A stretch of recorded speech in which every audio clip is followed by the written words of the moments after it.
Maybe. The following program is rated TV MAL. It contains strong language and is intended only for mature audiences.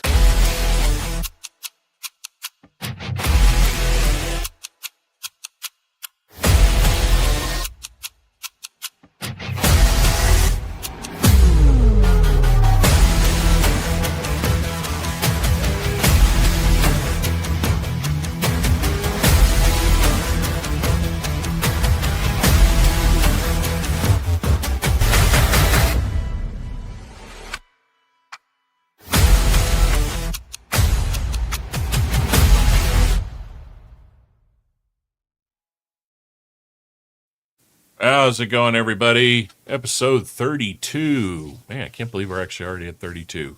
So as you can see, I am Wolf, as always, your host. I got my co-host tonight with Walrus. Shark might be jumping on. He's feeling a little under the weather. And 8-Ball is not going to be joining us tonight because apparently he has men falling through his roof right now. AKA repair people are trying to repair shit. He may make an appearance, we don't know. Yeah, he might. I am cameraless, as always, for right now, as the entire studio behind me is buried in another room as I'm trying to redo this room. But for next show in 2 weeks, we will be back up to the way we normally are, and hopefully we'll have the full panel at that time, maybe even some guests. I have reached out to 2 of the Star Citizen creators I know, now that they've had enough time to fuck around with 4.8 and make the content they need to make. Because all the ships that were going to come out have come out, they might be able, at least one of them might be able to hop in. So fingers crossed we'll get on that. We also all were able to play some gameplay and record, and we're going to have a full form video that we will drop on this channel once I actually next weekend get some time to edit the damn thing. So that should be some fun stuff. Let's go ahead and get into it. We got our 2-week roundup that we're going to jump into real quickly. So we're going to start with the television news that kind of shut down in the last 2 weeks. So Stephen Colbert finally decided to fuck off into the ether away from his show that should have been canceled a long time ago because he wasn't funny and fucking sucked to begin with. So that happened. So now he's going to go off to greener pastures and fuck up Lord of the Rings is the next plan, apparently. With his giving his son a chance to write. Bring on the nepotism. Good old Hollywood. Hey, I still say the best thing that he's done is get the Ben and Jerry's ice cream, American Dream. It's the best one out of all of them. I gotta kind of agree with you on that one. When I ate sweets, that was a pretty good one. Honestly, I gotta hand Ben and Jerry's some credit, man. I have not actually think of a flavor I've tried from them that I didn't enjoy. I mean, some were better than others. Well, I mean, it's also the fact that it's ice cream. I mean, as a resident fat guy, you gotta like it in all of its forms. Yeah, that's why I try to stay away from it. I've been on the no sugar cleanse for a while now, and I don't intend to go back. Because once you've dropped sugar out of your life and you even bring a little bit back in, oh my God, you feel like dog shit the next day. Yeah. Yeah, it is not fun. On another news, the 79th annual Hollywood Goes to France and Sucks and Fucks Each Other Off Festival, a.k.a. the Cannes Festival, just ended. Or as I call it, the Great French Suck-Off. And nothing notable happened. Because, let's face it, most of the films that are probably being shown there, we weren't going to give a shit about to begin with. Half of those movies lately are just basically, let's kiss ass so we can get, up for running for the Oscars. And the world would be better without it. Yeah. The 2026 Crunchyroll Anime Awards just happened. And out of the crowning achievements of the year, My Hero Academia's final season won Anime of the Year, while Demon Slayer Infinity Castle took Film of the Year.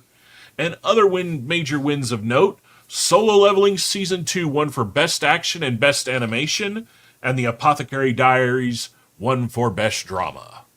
I kind of agree with all those. Yeah.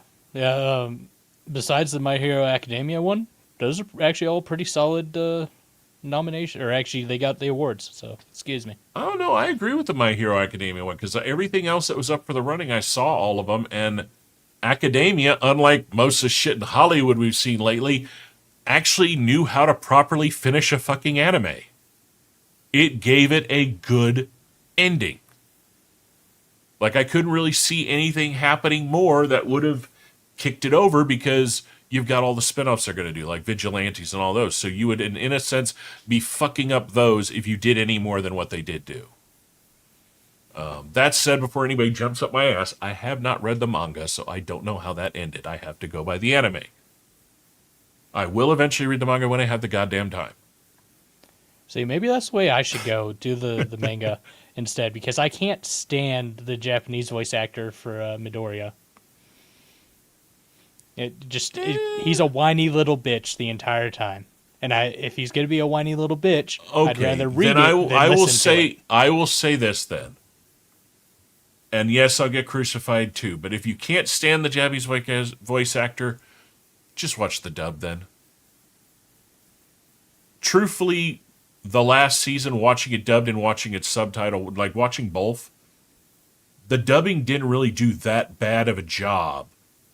Unlike most other animes where the subtitle and the dubbing is so fucking far off from each other, Academia didn't do that bad of a job.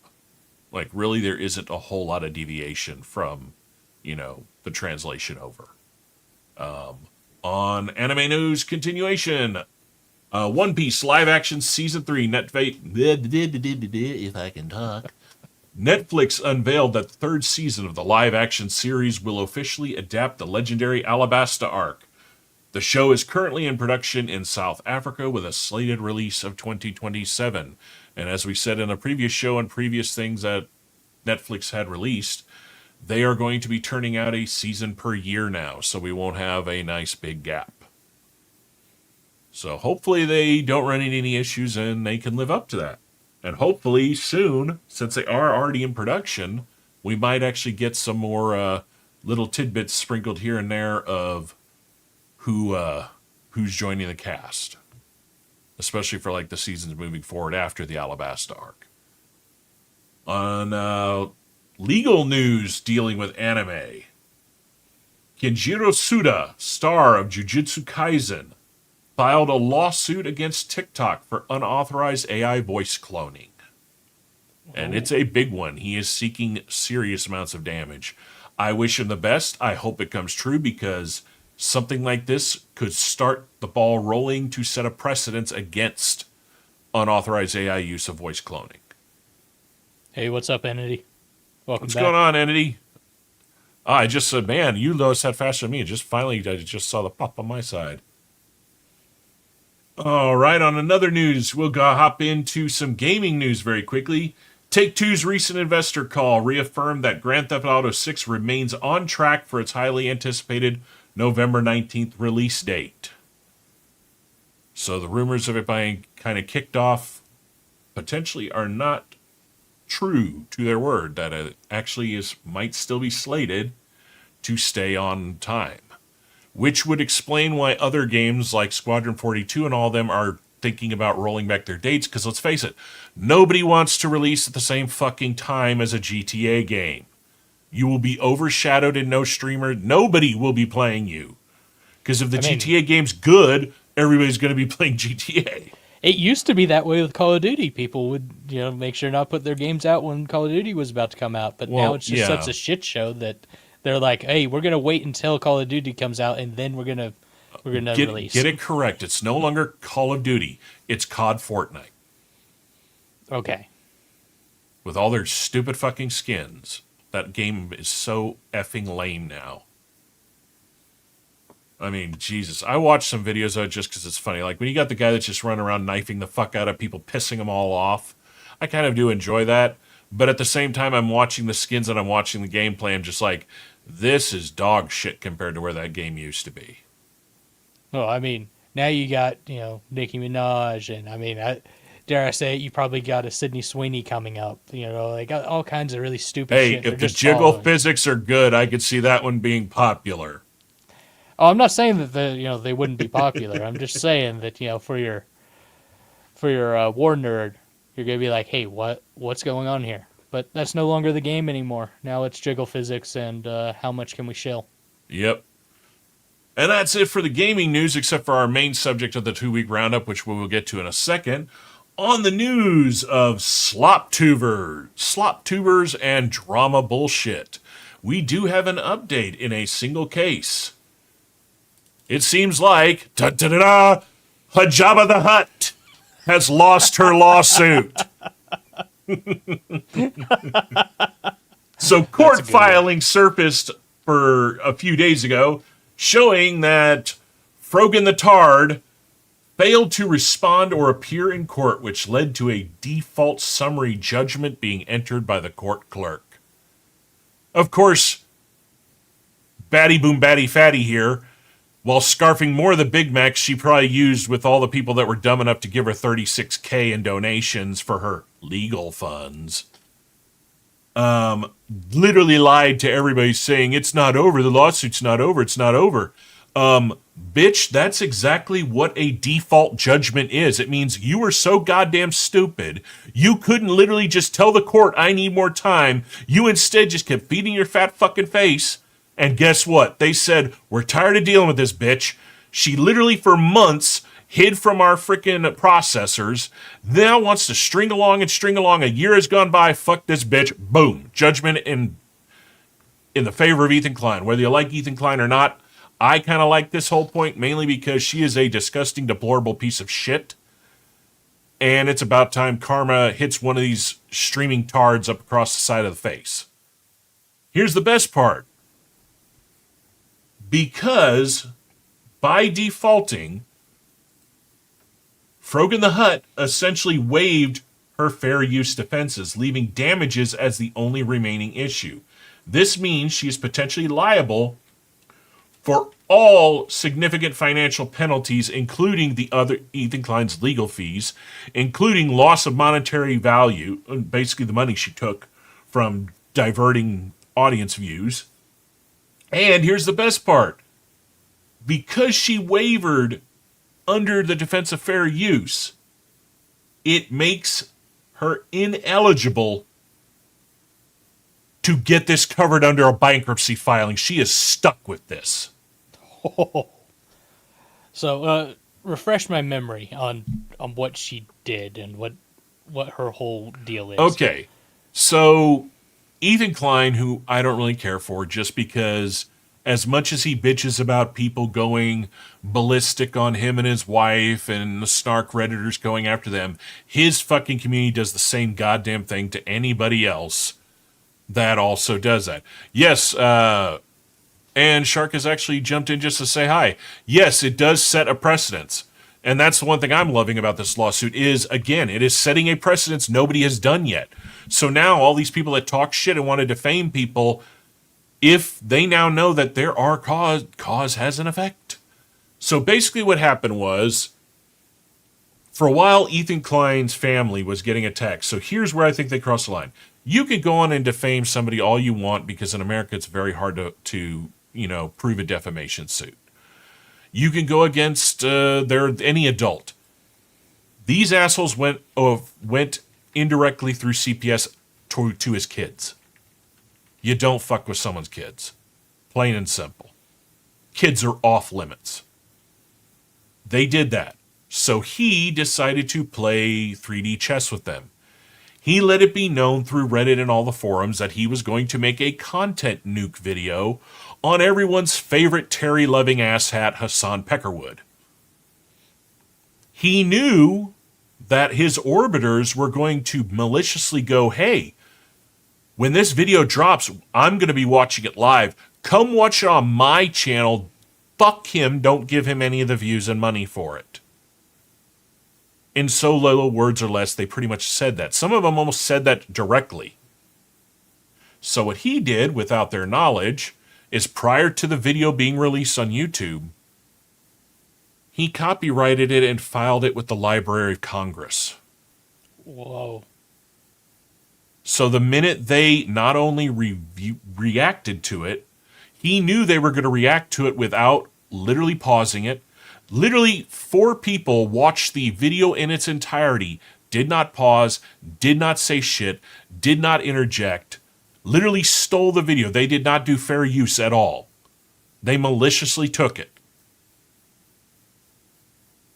He then hit him with copyright, and he hit him with a copyright license, all 4 of them.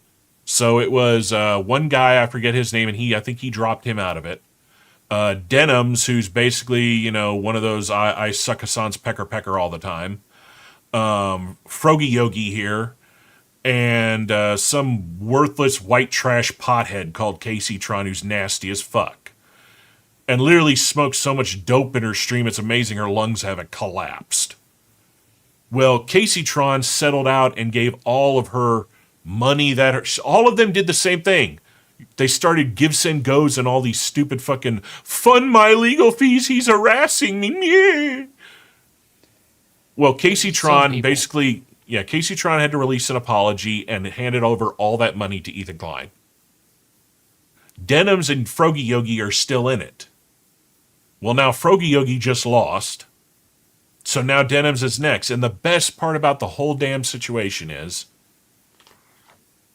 going to Discovery, he brought up charges and went after Reddit itself for all of the H3 Snark Reddit moderators, solely so the moderators, their real names will come out in Discovery. And those fuckers are panicking because all they are is a bunch of fat, balding fucktards with limp dicks who hide behind their computer screens. And now they can't. I agree with you, Shark. Grimace doesn't need any of that heat. Hey, it was the best picture. I couldn't find the AI one of her surrounded by funny. Big Macs looking like Jabba the Slut. So it was the best one I could find.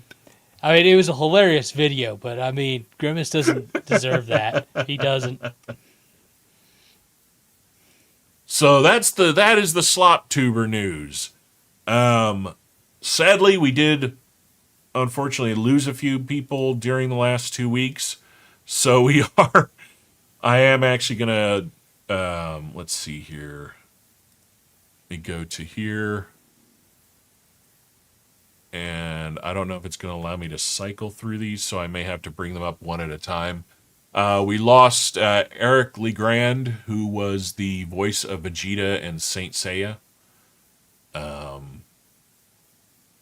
don't know the specifics on some of these. Shark sends a lot of these to me when I'm working, so I try to save what I can. Let me see if I can just do share screen and bring up. Hey, I tried to send you the ones that I find, go. just to find out that you already knew about them like 90% of the time. Yeah, see, that one's not sharing what I want. Let me do that. All right, ladies and gentlemen, give me a second here. Like I said, we're not professionals. I needed to get the actual screen up before I went screen share. There we go. Okay. We also did lose... Let me shrink this down here. Tom Kane. We also lost him, another great voice actor. Admiral Yularen. Yep. And the opening credits. Yep. My fault. I am fast on. You're good, Shark. Like I said, it's also my fault for not. A lot of them don't come with research, so I like it when we get ones like this one. We lost Stanislawa Selenska. She actually did the voice for Ursula in The Little Mermaid, Morgana in The Little Mermaid 2, Mama Odie in The Princess of the Frog, Flo in both Cars movies, and Stormella and Rudolph the Red-Nosed Reindeer, another legendary, I mean, Jesus Christ, the voice of fucking Ursula. Oh, wow, the original one. Wow. Yeah, the original Ursula and freaking Flo in both Cars movies. So I was maybe more the original Rudolph, but yes. Oh yeah, no, that's not. Yeah, no. This woman, when I did a little bit, it blew my mind. Like, how many years and how many voices she did. Like, these are just the big ones people would know. There's a ton of smaller voice work. We lost Takehiro Fujiwara, who was the voice of Kogiri in My Hero Academia and Pippin in Berserk. 43, man. Like I was telling Shark, these last 2 weeks, a fuck ton of voice actors. It's like, what the hell is going on with voice actors? Like, we still got 2 more that are just voice actors.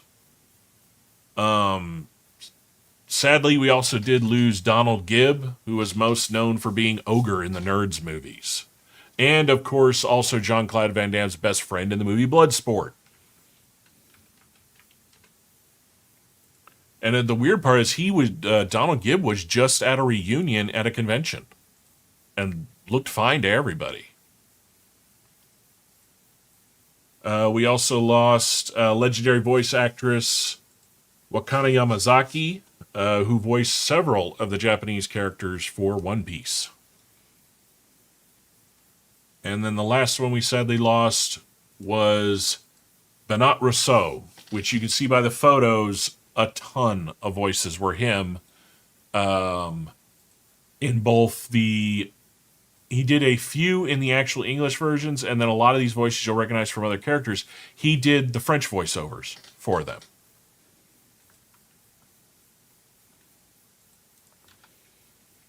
And I just sent you one if you didn't already have him. Let me see here. Let me go ahead and close that out. Bring us back up here. Let me see what you sent here. Oh, yes. I don't have a way of bringing it up from Discord that's going to look right. But, yeah, I did actually just hear about Kyle Busch passing away, I want to say, the other night. Yeah, he passed away, Thursday evening due to complications with pneumonia that evolved into sepsis. Oh, Jesus. God, how the hell do you... I hate to say it, but that kind of makes you wonder, how do you let it get that bad? It was very sudden from what the family had said. Damn.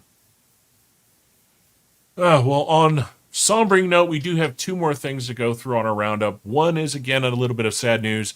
And then one is something I found kind of funny. We don't really like touching politics here. But considering the race for mayor in L.A. kind of affects the entire Hollywood machine, I've been kind of paying good attention to that. And also I think Karen Bass is one of the most inept lying asshats I've ever seen in my life. And right now, she's been giving a good run for her money by this guy by the name of Spencer Pratt, who is an independent. So an independent is actually giving a seating Democrat a pretty good run for money, and he is a master. Whoever is running his campaign is a genius. So they released a video the other day that I have not watched all of it. I watched the first few seconds with laughing my ass off, and I was getting to a stop, so I had to turn it off. But they made a parody of the Lego movie Everything is Awesome. That's called Everything is Awful. And we're going to take a look at it.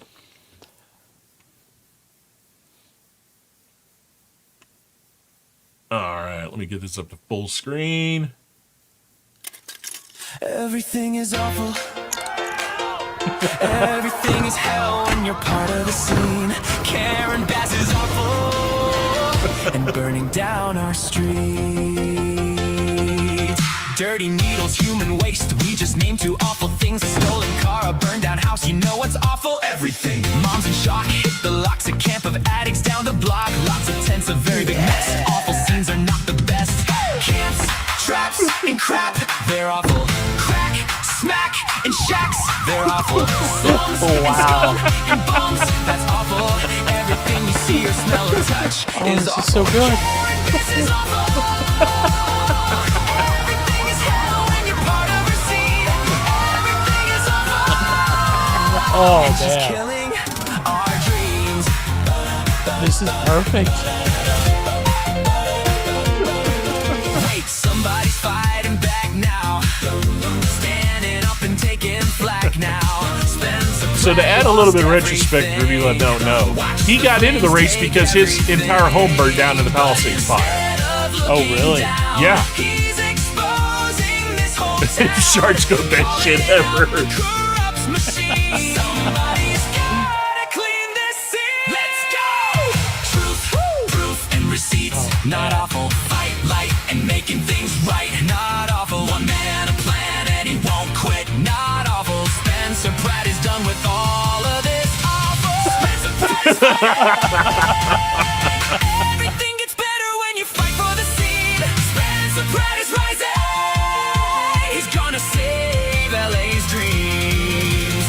Everything gets better when somebody stands up and refuses. Dude, what blows my mind is it's like literally looks like it was made by the people that did Lego Movie. Yeah, straight up. With all of this shit. Was this made by his team? Yeah, they released it as a campaign commercial. That's hilarious. Like At first, I was like, okay, this is too good for it to actually come from a candidate. But Oh, I no, the know. fact it came from his team, like, that shit's good. Well, the part that I love the most is like you look at this and you look at everything he said in the debates and anything when it comes to this guy. He's not slandering her or the person running against her, the two others. He's literally using their entire record of shit against them. Literally making them basically show how big of liars they are. It's like you're either a liar or you're delusional as fuck. Both are not what you want in anybody sitting running a city. No. So yeah, no, I gotta hand it to him, man. It's genius. It's fucking genius. I mean, I hadn't heard about him until today, and I already want to vote for him. I know. Shit. Oh man. All right, I mean, so between that and voting for Brandon Herrera, yeah. So out of the other last bit of news we had that kind of hit this week, dropped the other day. And for me, it's kind of a sombering news. But this came from Bungie on May 21st. Now, I was a alpha player for Destiny 1 and played all the way through to Destiny 2 up until the very last campaign. And I just kind of stopped because it wasn't that the game got bad. It wasn't anything new. And it's now coming to light that a lot of the developing team had great ambitions and ideas of where they wanted to take it. And, of course, it all got shot down by the wanking fucktard that runs Bungie. Because he's all about sucking that Sony dick and giving them as much money as possible with as little substance to begin with. He's basically not a game developer. He's a money crunching number douche. So I'm going to read this real quickly because it was a beautiful thing and it hits some points. But what I also love is what they did say. So for almost 12 years, we have had the joy and honor to explore the Destiny universe with you all.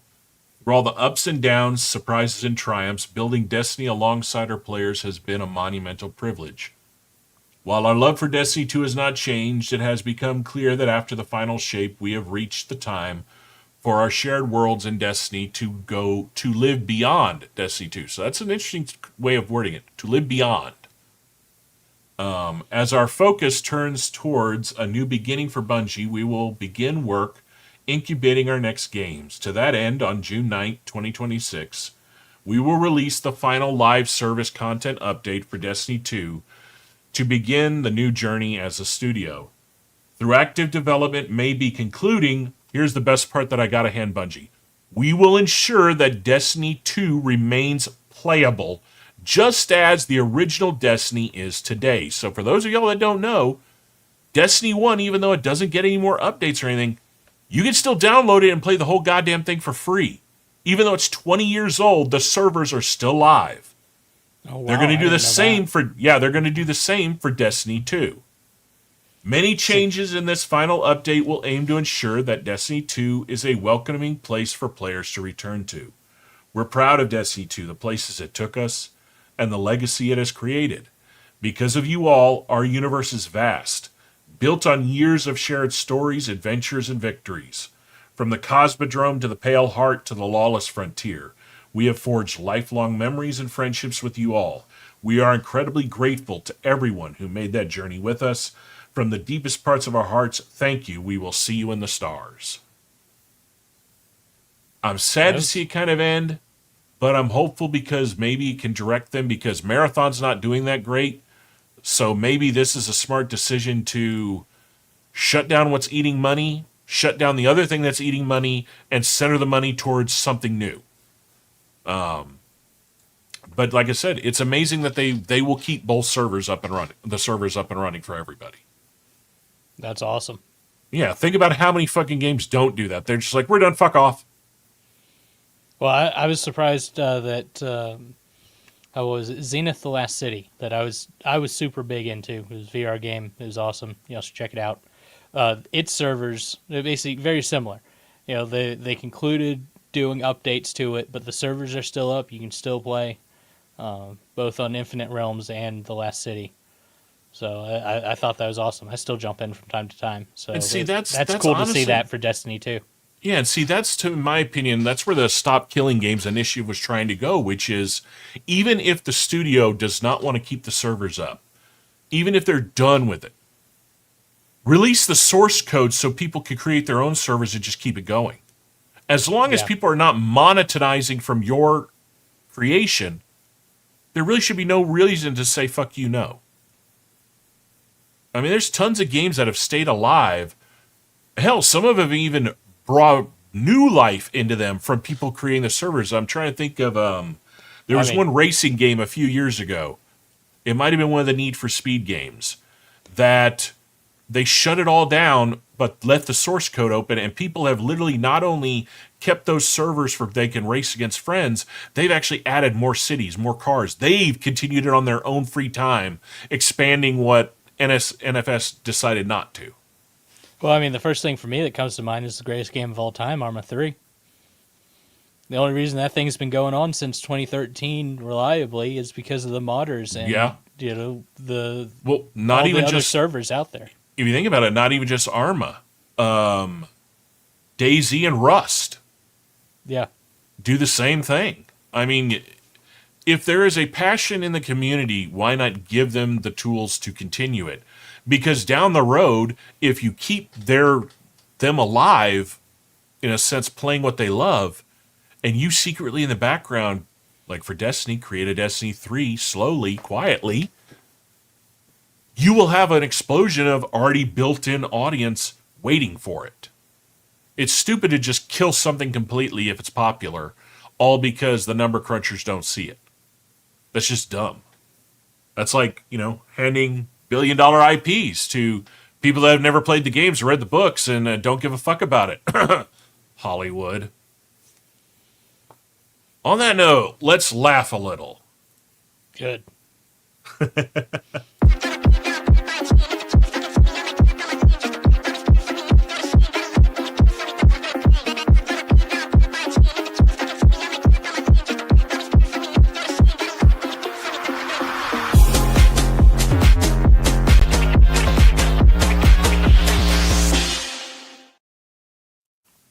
Woman nearly decapitated after flying turtle smashes into her car windshield.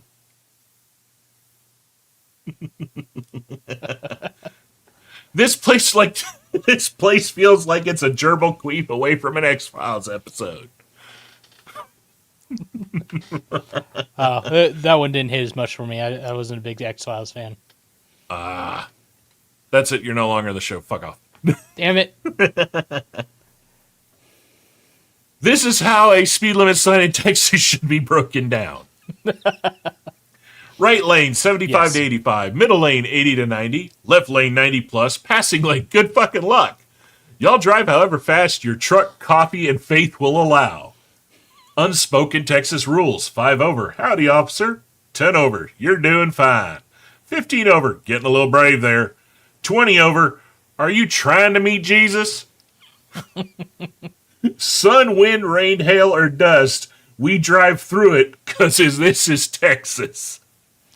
Fair. Welcome to Texas, where speed limits are more like suggestions and barbecue is a contact sport. Amen. Captain Picard, I'd like you to meet my girlfriend. You can do better. Sir, just give her a chance. I was talking to her.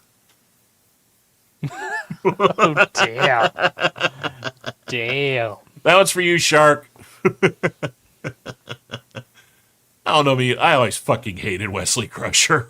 I never liked him. No, see, I was the other way. I did kind of like him, even though he was kind of a whiny bitch. I'd like to see him get his own show, get his own universe. Well, not now, because Will Wheaton's kind of a fucking twat waffle. Yes. Yeah, he personally is a schmuck now. No, I couldn't stand Will Wheaton because right at the same time we got Will Wheaton, we got Worf's pussy son. So it was like two wusses on the same ship as kids was kind of enough for me. It was one wuss too much. Yeah, that one never made sense to me at all. Yeah. Axl Rose's transformation into Mama Fratelli is almost complete. Almost.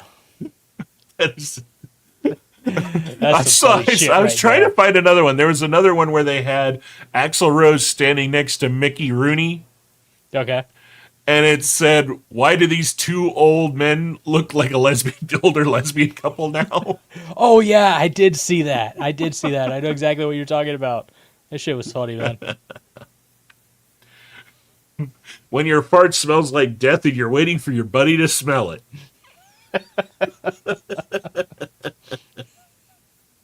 I got some of the. Now we're getting into a little bit more ones. Watch out, those are street tacos. Uh-oh. Hey, we're 35 minutes in. We can do a little bit of these. Miss Frizzle took her kids to O Block. Oh no. That's some education for you. Vegan, the chicken you're eating had a family. Me, that's why I ordered the family bucket. No one gets left behind. Family. That's pretty good. The original, the Netflix remake. Oh man. Like I said, I was going to go hard on that last one. Oh man.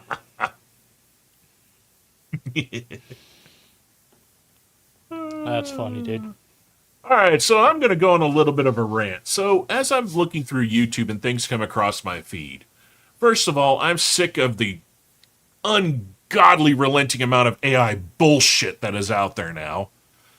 Like, I am seriously so sick of these fucking channels that do no effort. Like, you click on it and it looks like it's going to be a documentary or something, and all it is non-moving AI-generated pixelated images coming across the screen with an AI-generated monologue. Yes, I hate those. It's dog shit. Like, why? And then they get all these views, all these subscribers. Like, Because- people are watching them. Because I think a lot of the subscribers are paid bots, and the views are people like all of us, dumb enough to click on it thinking it's something good, and after about 20 seconds you realize this is just amalgamated AI bullshit. This is slop crap made from... And half of the times, if it's something about history, a good portion of their shit is fucking incorrect as hell. And the images sometimes are fucking horrible. Sometimes, I ain't gonna lie, sometimes the images, you're like, God damn, I wish I could get freaking shit to create stuff that good for me. But I'm just kind of tired of seeing it. I want YouTube to be back to actual creator shit. To actually have stuff that, I want to watch and the stuff that people should be watching. Like, all these real good documentary channels are getting overshadowed by this sloppy-ass bullshit. Like, what was the one I was watching recently that, I mean, I don't know all their stuff, but, the one I was watching was good. But I think it's like the infographics channel or something like that, where it's kind of that stick figure, type animation style. But you got somebody talking over it. That it might be a slightly robotic voice, but it's enough to where you're like, okay, there's actually something going on here. They're actually talking. It's not just an AI saying this is what I think is happening. Yeah.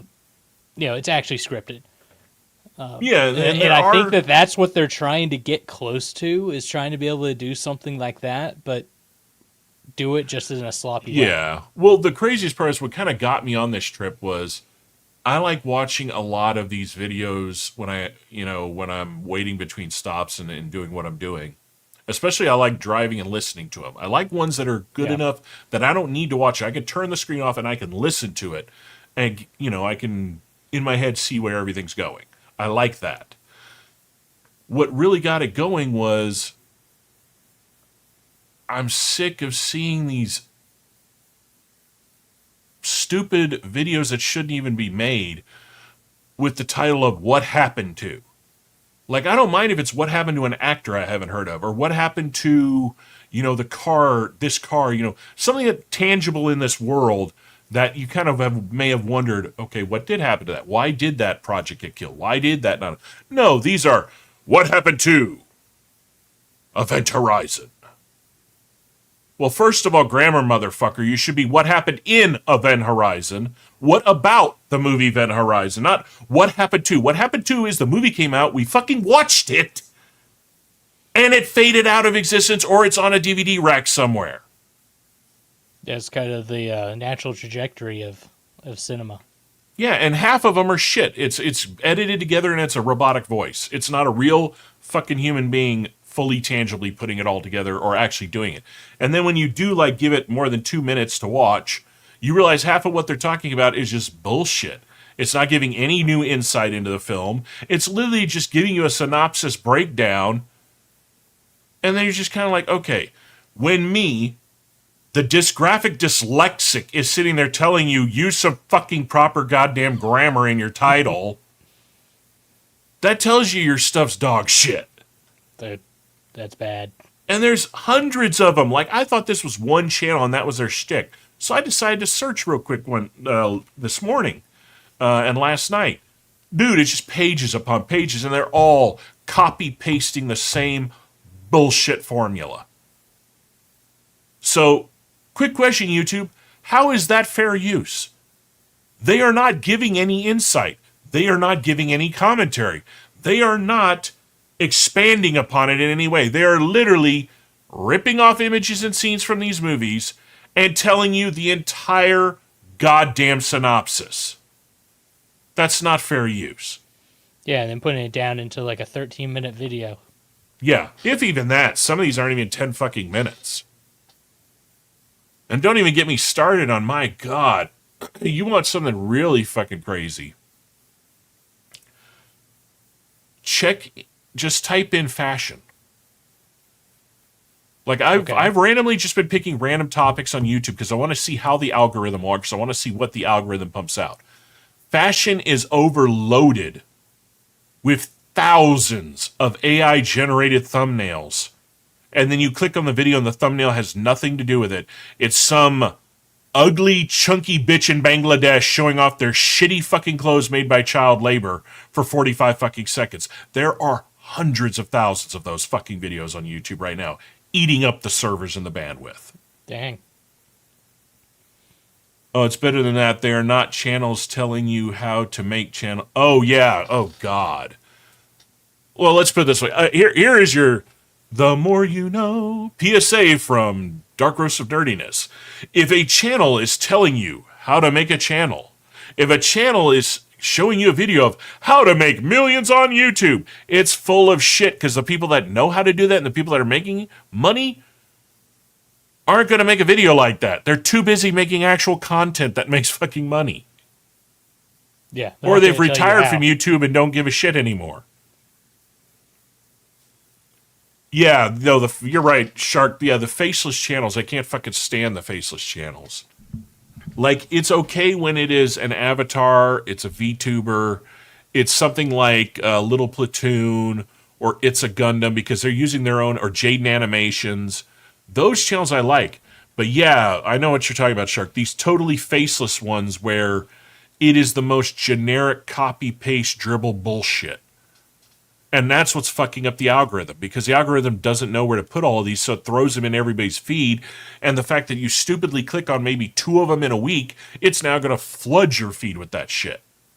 Which is why, a little news tidbit, people, if you want new shit in your feed, every once in a while, just clear all your fucking history. The downside is you're going to get a lot of videos that you've already watched that you don't remember you've watched them because it doesn't show the little red bar that you watched it all. But it will start relearning your feed and force new shit in there. Yeah, clearing your cache. And use a lot of the block and I am not interested in this shit button. Because after a while, the algorithm will finally get its head out of its ass and quit pumping this slop upon slop onto your, into your feeds. Hopefully. I mean, considering that, the guy that runs YouTube and the guy that runs Google, both of them are, from the same area of the world where they basically got the triple dong of AI plugging in every hole of theirs and loving it. Yeah. It might not change. What I hate is like these shorts where they have some random bullshit mobile game, like Candy Crush or something stupid like that. That's what's on the screen.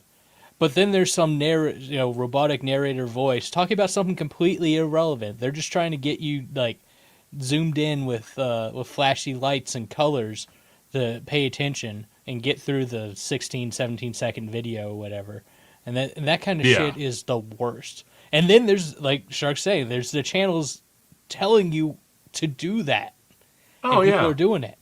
Well, It's just the stupid. worst part is there's also channels. Those channels too are sitting there and taking an idea that may not have been 100% original of the person that they're talking about, but they're instructing you literally how to rip them off. Like I saw, what was it? The minute the Avatar streamer, Burnt Peanut became super fucking popular.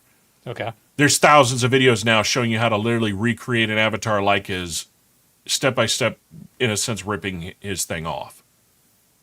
To where now you've got like a whole bunch of them that are peanuts, but now it's the good sheriff and all this other shit. It's like Yeah. there's no fucking originality because they keep doing all these slop videos showing you how to, hey, you could be rich too. Just be an an uninventive asshat and copy the best. Here's the new thing. Copy the new thing.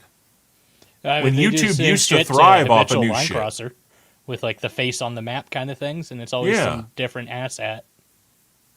Yeah, and the funny thing is you gotta kind of give where shitty credit is due. All of that started with that stupid fucking orange. That's true. That was the first one that did it. God, how that became popular. Oh, the Yeah, voice that in thing that was that thing everywhere. was fucking. It lived up to its name. It was fucking annoying. And yeah, for what was it, 5 years on YouTube, that thing was everywhere.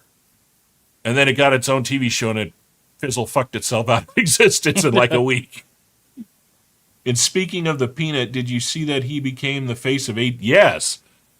Yeah, so he is completely Really? sponsored in the face of AT&T, and all your freaking libbytards lost their shit.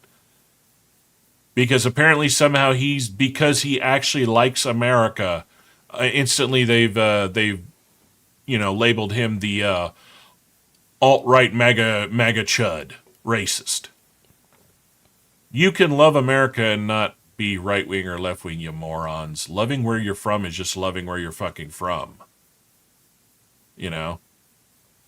I could say what's on my mind about a certain group of people that are literally hopping everywhere around the world, apparently don't love where they're from, but I'll just leave it at that. Yeah, it's called a hostile takeover. Yep. Yee. All right. I shot you something in the private chat. While I'm looking up this next thing, shoot me a sponsor. Basically, I'm putting Walrus on the spotlight. It's his. All right. It's his choice. It's his time to pick a content creator. Because I didn't really have one. My problem is I've got to go back and rewatch some of our episodes and be like, who have I already fucking picked? Because I know there's a few that I thought of today that I was like, oh shit, we already did them. Oh yeah. Let's see. I was going to do some stuff on coffee, but there really isn't a whole lot right now. There is a bunch of new gear coming out, but I have not. I'm waiting for a few people who do like the technical breakdown on stuff to do it before I talk about them, because since sadly I don't have the money or any sponsorship to get any of this shit myself, I got to rely on the people that I trust to send me the breakdown of these machines, because yeah, I don't have like $5,000 lying around to just buy shit. Maybe one day. Maybe one day we'll get the podcast big enough where we can do... Dude, Lance Hedrick does it the nicest way. So Does he he? has his Patreon and he has his subscribers, right? Well, once you join the Discord, he does these contests. So say like, what was the latest one he did? He had, I think he had the Elite Mara, which is like a $2,200 espresso machine. And as long as you're in his Discord, which unlocks the minute you become a Patreon or a subscriber, he will release a letter, like an at here, with a link to Gleam. And you go into Gleam, and basically he'll ask a question like this one was, describe how to make a soup shot, which is a way of doing an espresso shot. And he goes, but make it funny, get my attention. And he'll read all the ones that people submit, and when he picks the one that makes him laugh or the one that he likes the most, he will ship for free that $2,200 espresso machine. So everything the Patreon does to buy equipment, everybody who is a member is in the running to get said pieces of equipment. And I think it's a hell of a way to do it. Because in the end, you're giving back to people that have given to you. So you're subscribing for $5 a month. And hell, one time he gave away, what the hell was it? Anyway, he gave away like a $6,000 machine and paid $1,000 to ship it to the U.S. to the guy that won it for free. Oh wow. Yeah, because shipping for him is the hardest part when people win stuff, because He is in, I think he's in Portugal, is where he's actually at now. Because he runs the roasting, and he does a lot for Onyx Coffee Brewing, but their European division. Like, he started at their original location here, because they started in, I think they're in Arkansas.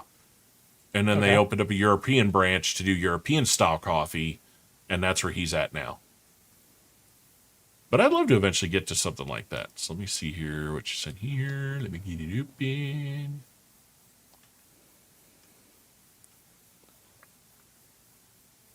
All right. So make sure that's muted. All right. Paused. All right. So let's see here. We're going to hop into our content creator spotlight of the month, which is going to go to Walrus.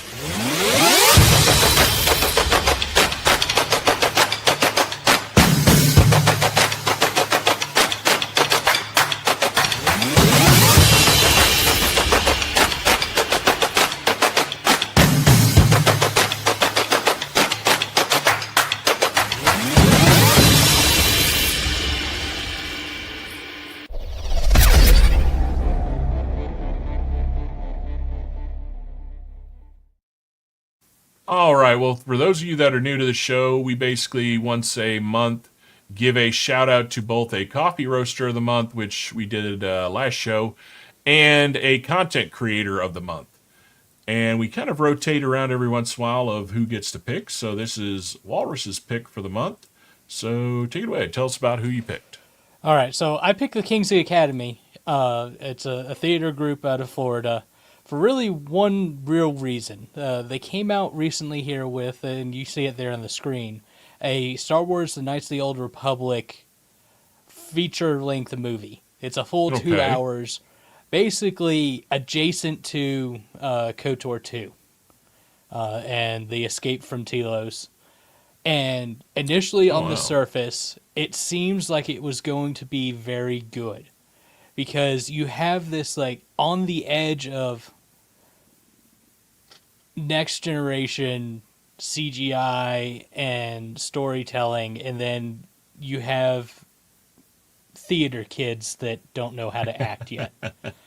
And it was one of those, like, it was just barely missing the mark of being good.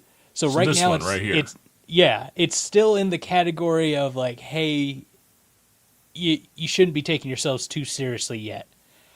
But I think with a little bit of effort, a little bit of support, they could get there. And I think that's what these kind of spotlights should be focusing on, are not necessarily those that have already made it or already doing the next big thing, but the ones that are like, they're trying, they've got something going, and they just need that extra bit. And I think these ones are. My brother and I, we were watching some of it the other day. We didn't get through the full 2 hours, but they were hitting some of the marks of the storyline. Other bits, they're like, all right, you're really taking yourself seriously for something that's now just really funny. So we ended up laughing through it. One of those so bad it's funny kind of things. Yeah. But it could have been the next home run, that Hollywood would have to go kick rocks. Like it's almost there. And the fact that they're putting out feature-length movies and all kinds of other stuff, I didn't look at what all else they've got going on. But it seemed very interesting to me, and maybe I'll go give them a like. Tell me I'm wrong. Tell me I'm right. Go figure it out for yourself. All right. Well, you're in, ladies and gentlemen, the King's Academy. We always give credit where credit is due. So after the show, give me about an hour on average. Everything we show or view in here, including the King's Academy, their links will be in the description below. And that goes for that. I do actually update that for the VOD videos on Rumble. Sadly, Kick, I haven't figured out how to do that, and it doesn't really matter because after 14 days, Kick makes it vanish anyway. So, fix your shit, Kick.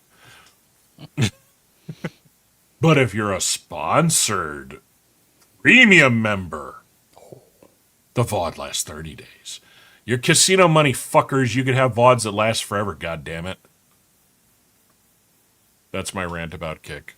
There you go. Really, and for those wondering, we do not have a Twitch. We will never have a Twitch. Dan Clancy can go suck and fuck himself off a cliff. Gooning asshat. As you can tell, no love for that platform on this channel at all. All right, so we are going to hop in to one of our main topics for this evening, which is, as I call it, Mango and Grogu. I have actually seen it. No, I did not go to a theater. I will leave it at that. Come to your own fucking conclusions. I'm going to see it next week. So, the movie came out, and my synopsis is this. I'm not going to give away any spoilers. There are other channels that do that. They can go do that.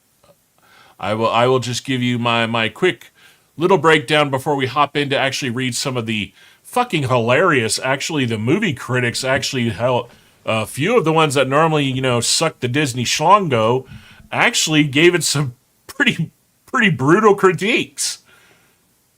No, of course, there are a few of the, Disney shills like that one asshat that when Force Awakens came out and was crying. I can't remember his name. He's some dumpy little fucker that sits in a room with a bookcase behind him and, looks like basically he's probably 55-year-old virgin. And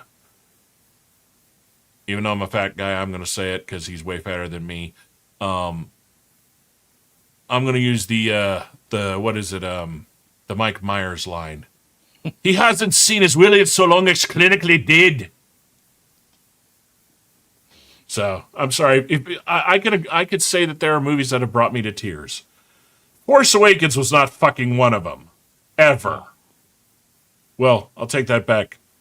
Maybe a little tear for realizing that this is where Star Wars went and it's slowly dying. That was kind of the first nail in the Kathleen Kennedy tombstone coffin. So, basically, Mandalorian and Grogu came out.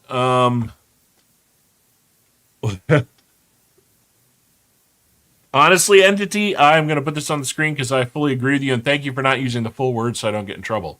Yes, Clarkson Farm Season 5 looks fucking amazing. It's funny, I could say that word, but if you type it, YouTube gets angry. Yes. Potato, YouTube. That's why you use a V instead of a U. Yeah. No, Clarkson Farm, dude, I have loved every season of that. And yeah, June? I think it's the first week in June? Because I just saw the trailer on Prime the other day. No, I love Clarkson's Farm, man. See, I think I only watched like the first 2 seasons of it. Dude. And I just didn't pick it back up when I finished, so... Yeah, it gets so much better. Like, literally, in my opinion, the third season was the best, and this last one was pretty damn good. But everything they showed in the preview for 5 looks like it's going to be really damn good and really fucking hilarious. So, breakdown very quickly. My take on Mango and Grogu. Effects were good for the most part. Sound editing was goddamn really good. The cameos they're toting about are nothing fucking special. It does not destroy canon. It literally is in its own little bubble, not affecting anything. There's nothing shown, said, or done in this movie that affects or interacts with anything canon of any of the time periods before or after when this is supposed to be going on. It is literally pointless. It is literally 3 episodes of the show slammed together with filler instead of, the week you'd be waiting for the next episode. That's it. So, here's the interesting part about it. So, I got to read this here. The highly anticipated film, The Mandalorian and Grogu, struggled at the box office. Opening over Memorial Day weekend, which we're still in the weekend. Somebody needs to learn phonetics in this fucking article. The movie pulled in lower than expected. At the time of writing the article, which was a day ago, it had only hit 12 million. Which is of course an underwhelming debut. So here is the tracking on it. So the tracking is it brought in roughly 12 million domestically. The preview haul landed below. Here's the weird part. It is below the weekend take-in for 2018 Solo, A Star Wars Story, which was considered the biggest commercial misfiring flop of Star Wars at the time. Like, nothing has hit with Star Wars with lower numbers until now. The film has made a modest. Here's the best part: they're trying to lie and say the modest production was only $165 million. Bullshit. That does not account for marketing, distribution, paying the actors, all the other shit. The budget on this thing easily has to be right about lowballing it, $250-300 million, which means it needs to clear about $650 to $700 million to be considered profitable. At $12 million, I don't think it's going to hit there. So, what do you think ended up flopping more, this or that bullshit that's called Skeleton Crew? Because they're both in their own little world. Skeleton Crew was a show, though. It was. They're both dog shit. But which one flopped harder? Well, they're both dog shit, but at the same time, Skeleton Crew was not lying as what it was. Skeleton Crew was for kids and kids alone. It was a kid's show. They even marketed it as such. So I don't really look at it. I can't look at it through the realm of a Star Wars fan because I'm not the age. I am not one of the age of the people that they catered that to, or to the generation they were catering it to. So I can't look at it with those lenses. From my point of view, it's you can still make those kind of movies, TV shows, what have you, and still stick true to the universe and everything else, just like the Clone Wars did. Everyone thinks it's a TV show. I mean, or not TV show, a kids' TV show, and it technically is, but it had enough behind it that however many years later, as adults, you're able to watch it and be like, hey, I love that. That's still really good. So they could have done the same thing. To answer Entity, yeah, I am excited because, May and Richard, Hammond and May are both in it through several episodes. You got to remember, Hammond has helped him on several of the projects of restoration items, especially for his restaurant, for his pub. And James May has his own pub now. So I have a feeling there's going to be a crossover. In fact, I think, doesn't May make his own gin too? Or is it Hammond that's making his own gin? Either way, they're all kind of in the same circles. The only difference is the other two guys don't actually own farms. So, yeah, it should be pretty interesting. Okay, back to what we're saying. I don't really see anything in Skeleton Crew that broke any canon because they're not very clear on the time frame it's supposed to be taking place. Where it's taking place doesn't really affect anything. And the fact of showing the gold and everything, it does kind of raise a question of how did they pay the Caminos to make all the fucking clones? So it kind of answered that. If you got a plant that's just, shitting out gold and nobody knows it exists anymore, there's your money. They're all making their own gins? God damn. But then again, you got to question, is it good gin? Because I ain't gonna lie, when I was a drinker, it was bourbon and gin. Trust me, I know good bourbon and gin. I can tell you just by smell if it's gonna be good or not. No, the gin, you can fuck off with that one. Dude, really good gin is not what you've never had really good gin. That's the Probably difference. Not. Most gin experience that people have is like Beefeater. And Beefeater is not good. Beefeater is good in a drink that you don't smell it. But really good gin is really, really fucking good. Like, my favorite, if a place had really great gin, was to order literally a martini. But all I wanted was a single olive and a splash, just a small splash of olive juice and vermouth. So it's pretty much just all gin. And if they start shaking it, you hit the shit out of them. Because you never shake gin, it fucks up the spirit. It has to be stirred. Oxygenating gin makes it taste... I think your vomit after a night of drinking tastes better. But yeah, that's crazy. I didn't know all of them are making their own fucking gin. Jeez. But then again, it's England. England, like, they are the gin drinkers of the world. But no, back to... I don't think Skeleton Crew was as bad. Like, there were parts of it that just was just annoyingly stupid and dumb but then you're thinking it's a kid's show.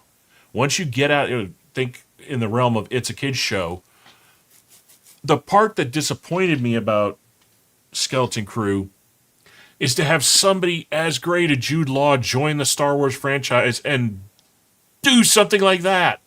Yeah. Could you imagine if you had actually, like, Here's a thought, Disney, you could have done. I don't know. Maybe you could have, fucked off with the Rey Skywalker shit and done the heir to the Empire. And I don't know. Jude Law, in my opinion, would have made a pretty badass Thrawn. Oh. Yeah. I don't think we ever, when we were talking about that way back. No, that just came to my head because I'm envisioning his face and the way Thrawn was actually drawn on the covers of the books. Yeah, and way back when, in I don't know, episode 10 or whatever, when we were talking about this, that we never brought up his name, but now that you say that, I think that would be a really good pick.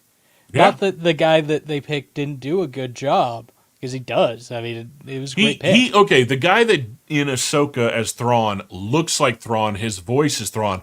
What sucked is his decisions and the way they wrote him and the script they gave him was dog shit. Yes. Because Thrawn would have not made all the dumb choices and reactions that guy did. The way they made him do it in Ahsoka.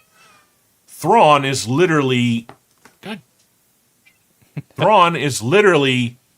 a master tacticianer. Yeah, he's like he had a super tactical droid, but with the ability to expect the unexpected, like Anakin. Thrawn was always 4 steps ahead of whoever he was against. There's a reason that the majority of the Imperial forces feared him. I mean, Christ, he's the only guy am I right? The only guy in canon that had a custom paint job on his custom-built destroyer. Yeah. And he's the only guy that had enough balls to literally go face-to-face and build an alliance with the Daughters of Dathomir. So yeah, honestly, I hope they fix him in Ahsoka 2. I really do. And I think I'm hoping that's what they're doing because they pushed the release of it back. Which tells you they're re-editing and tweaking some things that I have a feeling when they did the initial screenings, the people that saw the screening were like, what the fuck?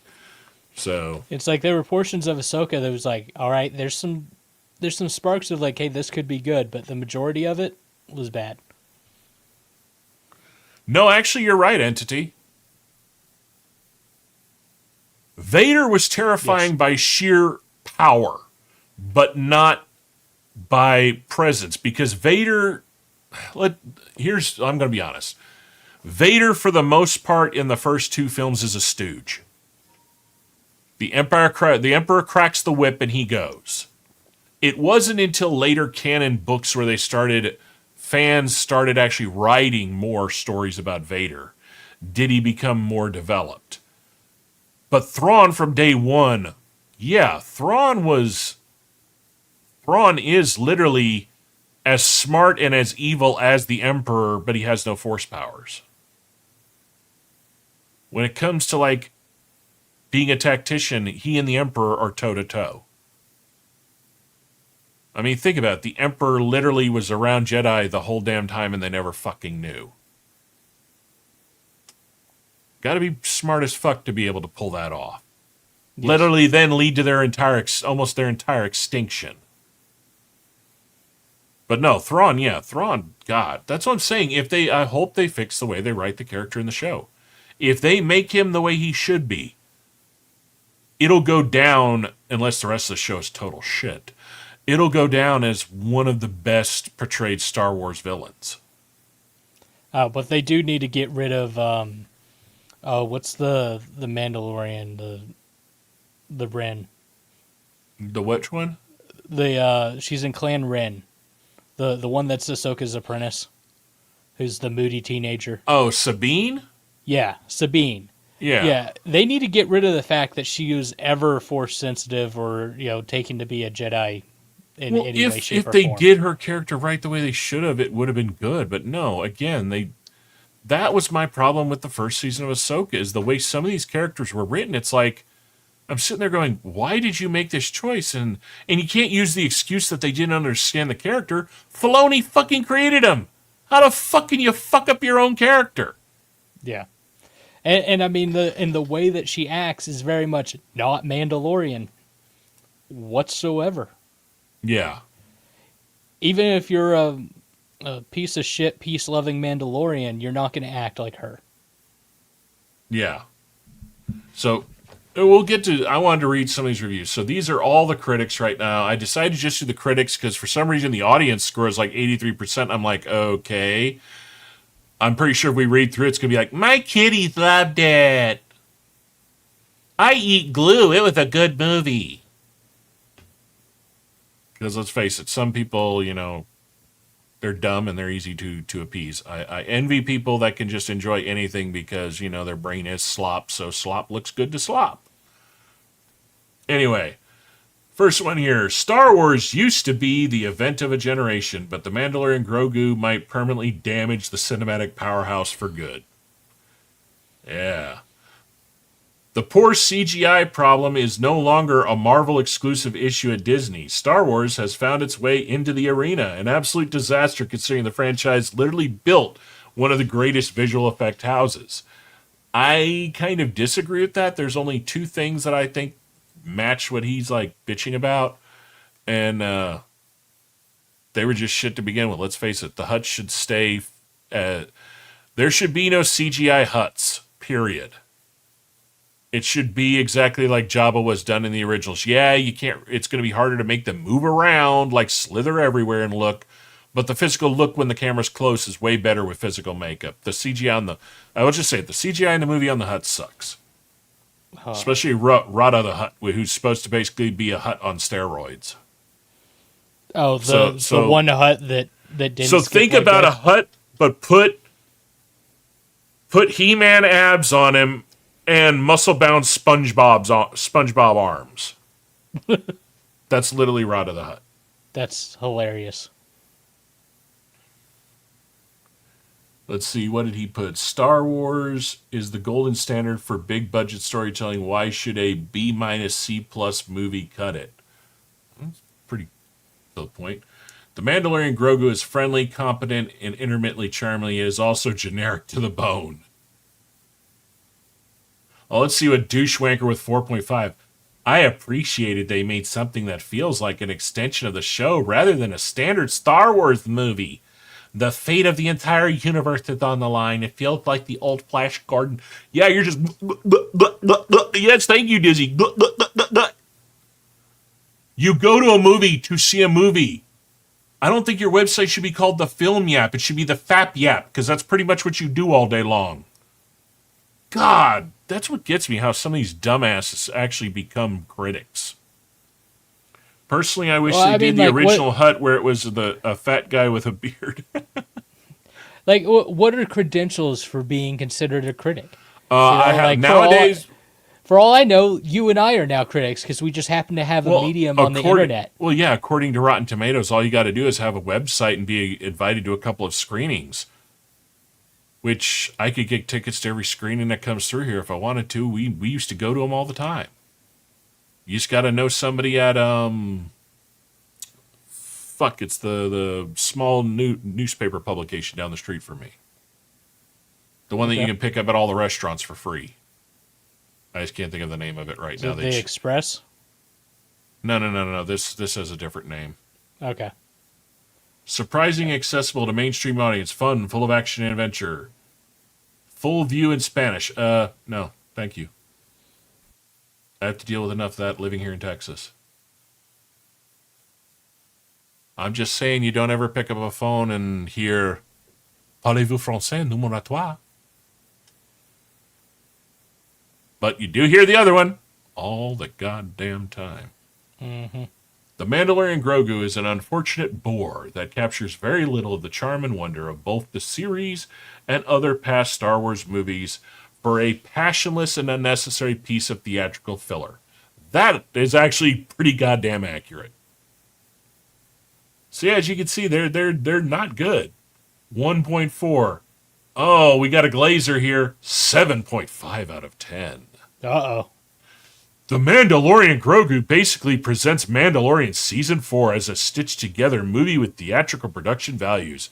Despite that, Jon Favreau still crafts a fun, engaging, immersive blah, blah, blah, blah, blah, blah. Seriously? I mean, I know people are up to their own opinion, but that's what I'm saying. You can see which one of these people, when you read them, are like, who's got the House of Mouse's dingleberries right up in their throat? Well, okay, entity, I will hand you that, but that's because that's Louisiana. That's the home of Cajun. That's Baton Rouge. And most of the time, it is the language of the Cajun people, listening and drinking and enjoying Zydeco. As you can tell, my father was from that area, so yeah. Cajun French is interesting. I've tried learning it. Holy hell, it is a lingo all to its own. Yeah, it's not even just straight French anymore. Well, it never was. Well, yeah, not. Sorry, wrong. So wrong you got to remember, terminology. it was a mixing of the French settlers, the Spaniards, and the Portuguese. So it's a combination of what Portuguese was, and then add more, and then you throw in, just your southern South. Trust me, if I had the money and I wasn't afraid of dying from a hurricane, I'd love to live in that area. I love New Orleans. New Orleans is a gorgeous city, and oh my God, the food's amazing. I was about to say the food is huge there. Well, the food, the music, the culture, all of it. Plus, I'd love to go visit it now that I don't drink, so I can actually experience some of the things I took for granted when I was like, woohoo, give me another food to drink. There's a lot of the French Quarter I don't remember because we were already like 9 bars in, and yeah, after that, the night kind of went to a haze. However, though, there is one thing that I will say I will never, ever, ever, ever, ever enjoy. Whoever the fuck thought adding chicory to coffee should have been shot. I want to drink coffee, not something that tastes like it's been sucking on a licorice cock for 2 hours. I can't do it. I'm sorry. Not a licorice. I love the beignets at the Café du Monde, but I do not like chicory coffee. Nope. Can't do it. And then when you realize what chicory is, you're like, all right, man, how bored, drunk, or both did you have to come up with one day sitting there at probably some bar on the Rue and go, I wonder what that root would taste like in my coffee? That rates right up there with orzo. How bad to get drunk did somebody in Greece say, I wonder if I could distill the bark of a fucking tree? If you're not familiar, people, yes, there is a alcohol called OSO, in Greece, that is made from the distilled bark of a fucking tree. I mean, at least the Russians got it right, and Polish people with potatoes. Japanese came across sake by accident. Little history story. There is a famous Japanese painting of rabbits jumping in and out of the waves on the ocean on a beach. That is actually the story of sake. Apparently a bunch of monks at one of the temples had one of their festivals that they hold, and there was a whole bunch of rice that was not used, so they tossed it out onto the beach. Well, the rice fermented, the bunnies ate the rice, and the monks came out to the waterfront and saw a whole bunch of drunk bunnies jumping around doing weird shit, and then they realized, oh, that bad rice fucks you up. I mean, what's up with monks in the world over and them being, just drunken monks? Well, discovering let's new see. things? When you have cut off yourself from all forms of indulgence and entertainment, and you are sitting in a room with nothing to contemplate nothingness, wouldn't you want to get a little fucking drunk after about a month of that shit? Hey, 2 days, tops. Truthfully, most of it, like the Belgian monks, most of it came from trying to make food stocks last longer. So they took everything that was about to go rotten, and rather than waste it, boil it. And in boiling, they came across basically yeast beer and stuff like that. Most of it was not intended. It was an accident. It was a way to basically not go hungry and use everything that they didn't want to waste shit because they viewed wastefulness as an affront to God. Okay. So, but yeah, it's funny. Almost everything we drink and eat and take for granted a good portion of it was all a mistake or just an accident. But yeah, I mean, the that's Saki a lot one, of advancements in technology and just advancements over. yeah. You know. The Saki one, I actually have. I found that story from my dad because he used to restore and appraise antique Japanese weaponry, and we couldn't find a lot of the parts. So when we would get a real set, he would ask the owner if he could make a mold so we could make copies of it, and we would of course alter from the original a little so it wasn't identical. And his Tonto that I have, which is his personal blade I kept after he passed, the little ornamental pieces that are wrapped underneath the wrapping of the handle are called manuki. The manuki on that are rabbits dancing in the waves. Oh. So, kind of where I learned all of that from. That's a cool But yeah. history. Oh, yeah. Interesting little things you learn here and there. So, yeah, I don't know when it comes to Star Wars what this is going to do or where it's going to go. A lot of your people online that have their theories is that if this ends up being a big failure, this is going to be their excuse to basically redo the original films. Because that's the only direction that's the direction that the rumors are that they want to go in, but are afraid to. So to redo 4, 5, and 6? Yep. That's going to be a hard pill. I think it's stupid. I think there are plenty of stories before and plenty of stories after. Go forward you just need or to go stop being back. conceited and realize that Well, the it's not fan-made conceited. shit, the fan-made shit needs to just be in its entirety brought into canon. Well, bring it into canon, but also, too, I don't understand why they're so goddamn terrified to get away from Skywalker. Like, you can do it. There were games that are some of the best-selling games that didn't have dick to do with the Skywalkers at all. I mean, there are characters that you could do in the time frame of Skywalkers that they've never even touched. Like, we have never, ever seen any real version of Starkiller. If you wanted to bring in a badass female, do a movie leading about Mara Jade. Yes. That way, I then mean, you're there kind are- of you adjacent to the Skywalkers, then. Yeah, and I'm pretty sure that the actor that they used to play a younger Luke in the Mandalorian TV show, you could reuse him to continue. Like, they could continue Skywalker if they wanted to. There are ways to do They it. could do the Jedi Academy. Exactly. Do They that need to whole do, timeline. if they were smart at all, they would literally just scrub the fucking Rey time, the 3 sequels, and say they're not canon, they never happened. Yeah. And I don't mean, think anybody would be mad about it. And since there are some people that are bitch, because there are some people that actually do like them, but the hardcore audience, the hardcore fan base, if you literally say, hey, we know that Kathleen Kennedy and the predecessors of us fucked up. We know that there are stories that you want to see of the new Jedi Order.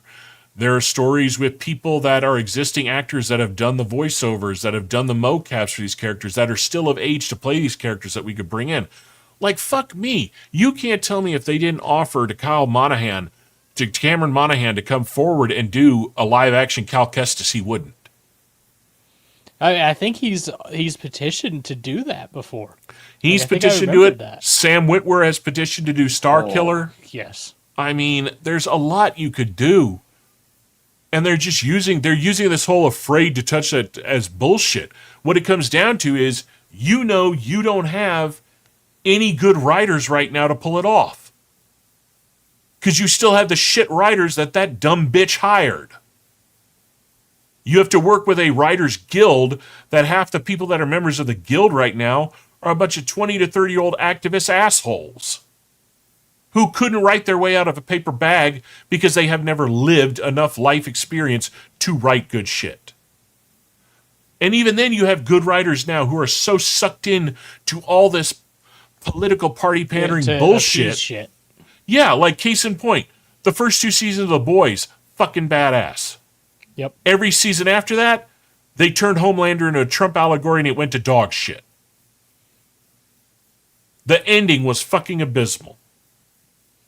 Well, let's get into that. A big build up to fucking nothing. Because I stopped after like the first 2 seasons. Because like I would try to start in the 3rd season, and I'm like, what the hell is this? So where the boys fucked up is they should have kept in the main storyline of the comics, and they didn't. So in the comics, for those of you that haven't read it or know much about it, in the comics, Billy Butcher's story is the same. He's going after Homelander because Homelander killed his wife. He wants to stop Homelander because of all these atrocities that Homelander's doing. Homelander doesn't remember any of this. He's being blamed the whole series of the comics for all this fucking wicked shit. He's seeing pictures of himself doing wicked shit and doesn't remember any of it. And it's slowly driving him insane and paranoid because he can't even trust his own mind anymore. Because, spoiler alert, the reason Black Noir wears a suit and doesn't talk is Black Noir is a clone of Homelander, and he's the one killing and doing all the fucked up shit, setting up Homelander. That would have been perfect. You could have done it because up until the 3rd season, Black Noir, we knew nothing about him. But no. Fucking Trump. And this isn't speculation. That fucking wanker Kripke, the head guy, literally admitted it. Anthony Starr, who plays Homelander, literally even admitted it, that they turned him into a Trump allegory. And the show suffered. They wrote in characters that didn't exist and wrote out and changed characters that did exist. And what's sad is Kripke knows how to write good shit. Kripke, when he doesn't have TDS rotting his fucking brain and the Hollywood machine filling his head with political pandering DEI bullshit, is the guy that literally wrote Lost. Oh, wow. I mean, like, let me bring it up real quickly because, yeah, he has some serious... Okay, Eric Kripke. So take a look at this here. Let me see. TV shows. Just remember, you're a professional doing this, and you should have this in the bag. So Eric Kripke, where is it? Come here. Well, the other thing is, too, is some of these websites never want to fucking bring up shit, so... So Eric Kripke worked on these shows, but think about it. This is the guy that gave 15 seasons of Supernatural. Oh, he was also on Supernatural. Wow. He was the main guy of Supernatural. Yeah, the 2 main guys for Supernatural was Eric Kripke and Robert Singer. Okay. Yes, Robert Singer wrote himself into the show as Bobby Singer. That's what I always thought was fucking hilarious. But no, the guy knows how to write show. But the minute, again, Trump wins and he goes all fucking stupid. And the dumbest part about it all, the seasons that they chose to make all the allegories and changes, Trump wasn't even fucking president. Sniffy Pervy was. That's what I don't get about these people. It's like, get the fuck over it. It's like you're ruining entertainment because you can't separate your real world shit from the fantasies you're supposed to be writing. You know, maybe people would understand your derangement and the shit where you're coming from if you took it out of your ass for 5 seconds, wrote a damn good show, and maybe sprinkled a little bit of that shit in there. Just a little bit of the medicine you want to give people. But no, they think they're righteous and virtuous, so they got to cram it down everybody's throat, and then they wonder when people don't like it. Well, I mean, prior to what, I guess probably would you say the 80s? That's kind of how it was, that they would kind of sprinkle it in a little bit, and then... Well, not even the 80s. Then it started. Not even the 80s. You had it all the way up until the early 2000s. They didn't do that. Or if they did it, they did it in smart ways. Like if you want to see a show that literally took every topic of the day that was happening in the world at the time and put it in the show to where you didn't feel preached at, but you knew what they were talking about and you knew what they were saying, but it didn't affect the show. Galactica. Ooh. Galactica literally was handling everything we were going through and didn't let it fuck up what they were creating. What? No. Sorry. I got a loudmouth behind me. You got the furry one. Oh yeah, well she wants back out in the living room solely so she can come back in. It's like you're 3 inches wide and you blow the door open wider than I do entering in and out of a room. And then I let her out and she'll be scratching at the door to come back in 5 seconds later. It's like, what? Just cat things. No, it's because she's not getting attention. Yes, you want to be the center of attention. Yeah, you want to be the center of attention. Yeah, you do. Butthole. But yeah, no, there are many examples of great shows all the way up until I'd say about 2010, even 2015, that handled doing that right. Even newer ones.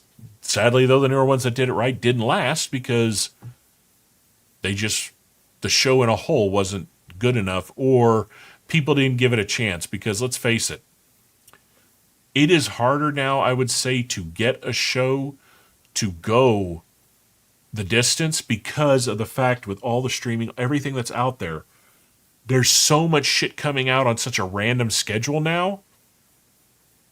It's just the gamble of when you release it. Yeah. Damn it, bring back Terra Nova. Not only just bring back shows like that, let's go back to actually having seasons. Shows survived because a fall show did not affect a spring or summer show. It gave every show a chance because you would position in on, say, like, this is how you would do it. All right, we want to release our new show. When should we release it? Well, summer's going to be House of Dragons, and, fall is going to be this, but spring's kind of light. Okay, what do we got in spring? Well, we got these 3 shows it could be. What day are they releasing? Well, this one's a Monday, this one's a Wednesday, this one's a Thursday. All right, we're doing Tuesday or Friday then. That's how they survived. Everybody had a day, everybody had a slot, and everybody would talk about it around the water cooler the next day. You don't have the water cooler anymore, and you don't have seasons anymore, and you don't have a normal schedule anymore. They have, in a sense, created a monster that fucked them out of the formula that worked for almost 70 fucking years. I mean, shit, Crunchyroll's doing that better than the rest of the machine. I mean, not that Crunchyroll is doing good as whole, but yeah, but also that's a bad example because what competition does Crunchyroll have?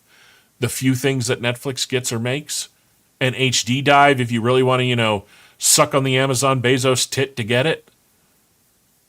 I mean, let's see, what did he say here? What was the show that had time anomalies that had dinosaurs come to the modern world with a team was tasked with hunting them down? Wasn't that called Prey?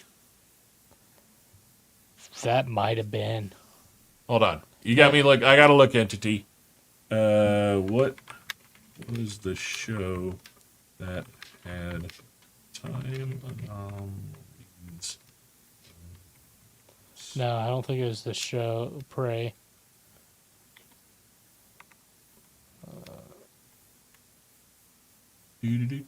No, that's not the show.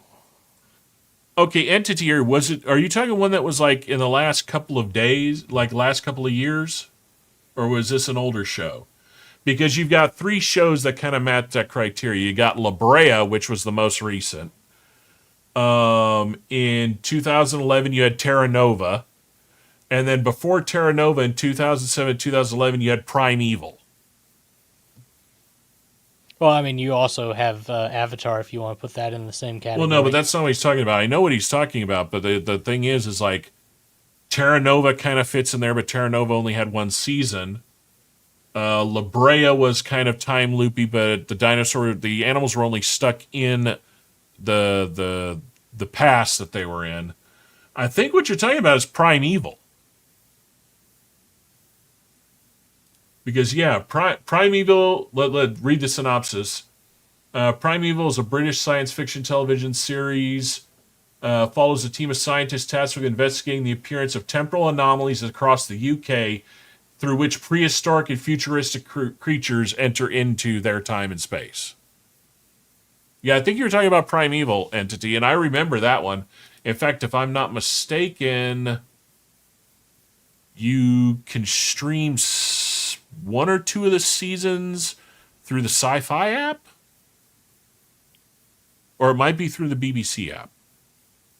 One of those two. But yeah, I'm pretty sure you're talking about Primeval.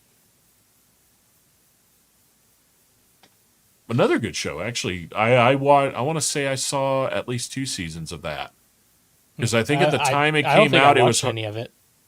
Well, it was one of those, since it was a BBC show, or well, it was technically made for a defunct ITV network, and then it ended up, I think, getting dumped on the BBC. And I know at the time, around 2009 through 2011. Here in San Antonio, to get the BBC, you pretty much had to be on DirecTV, because that was the only way I was able to see anything on the BBC and G4 TV, because they were under contract with DirecTV. So you had to have satellite. Can you show a photo of the... Yeah, I can do that real quickly. Let's see. I don't know. And this is just me. I generally, if I see BBC anything, I don't pay attention to it. I don't know, it's not my cup of tea. Ha ha. Here you go, Entity. Let me spread this out. So that is Primeval right there. I'm hoping you can see those, Entity.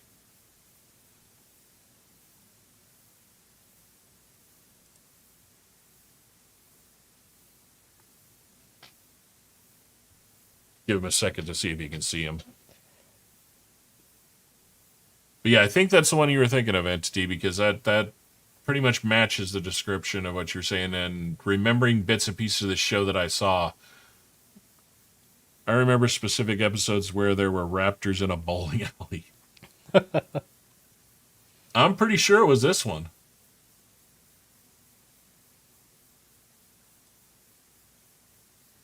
Yeah, let's see.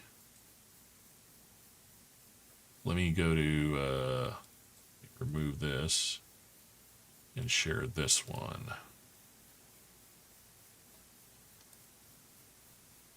There's a better one kind of showing the cast.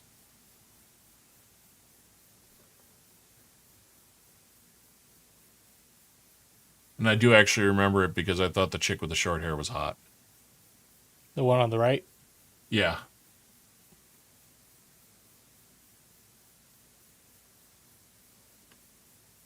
Huh. I haven't thought about that show in a while. I'm pretty sure that's what it was. Weren't too many shows that did that kind of that premise. And unlike today where, one person does it and everybody just copies it. All right. Gate kind of did something similar, but that's Anime World. Yeah, Entity's like, I think that's probably it. Yeah, you're going to make me go watch it now because I'm kind of trying to remember most of it. All right, well, we got some trailers to hop into, so let's get on to this first one here. We've got the latest trailer for Masters of the Universe.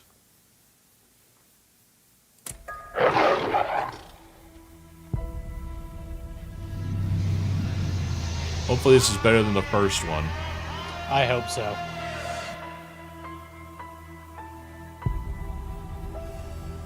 Adam, when you hold the magic sword, what do you say?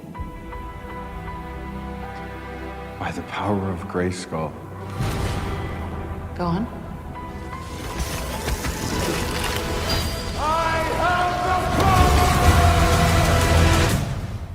Now you're ready. Okay.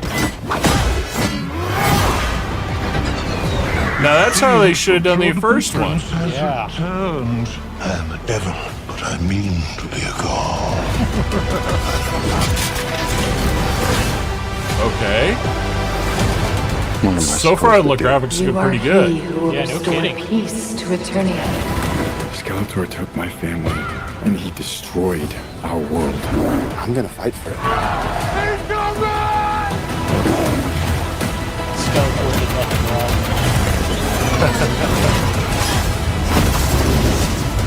Mechanic. And Ram Man.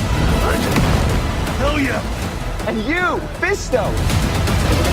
Fisto. Alan! It's Adam, dude. Hey, put your neck away. Okay.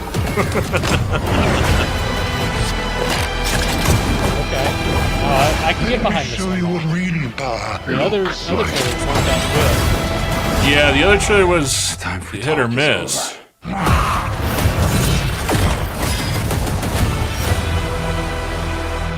See, I think from this one alone, this has changed my mind to where I was going It's to wait quite until heavy, so if streaming, you Oh, could just, my god, yeah. and now I want to see it in theaters. Yeah. No, that trailer definitely was a lot better. So far, a few, I guess, the people that have gone to the advanced, the test screenings, nobody's actually had anything bad to say. Like everybody said, it's a good action adventure romp. And when's this supposed to come out? June 5th. Oh, okay, so yeah, So really. yeah, right it's around the corner. just around the corner. I mean, they did a hell of a freaking screening for it the other day in LA. They Did they? turned the entire Chinese theater into Grayskull. Oh wow. And in fact, Lundgren was there, and from what I understand, Lundgren does make a guest appearance in the movie. That's So cool. kind of a little, tip of the hat to the person that did the first attempt to do a live action. Which honestly, the original Lundgren, it was kind of a discombobulated story, but the actual effects and the physical makeup for what they did was good, and the way Skeletor looked at it was really damn good. So, not to mention the amazing actor they had to play Skeletor did a damn good job. In fact, if you watch the behind the scenes of the original Masters movie, apparently he dialed it up to 100 and did such a good role was because I think if I remember correctly, his grandkid was one of his favorite cartoons. Oh wow. So it was one of those, he did it for family, for love of, I'm doing this for, one of my kiddos. That's And pretty cool. like I said, the physical makeup, but that was back in the day when, goddamn, the physical makeup, even in shitty horror movies, was better than half the shit we get now.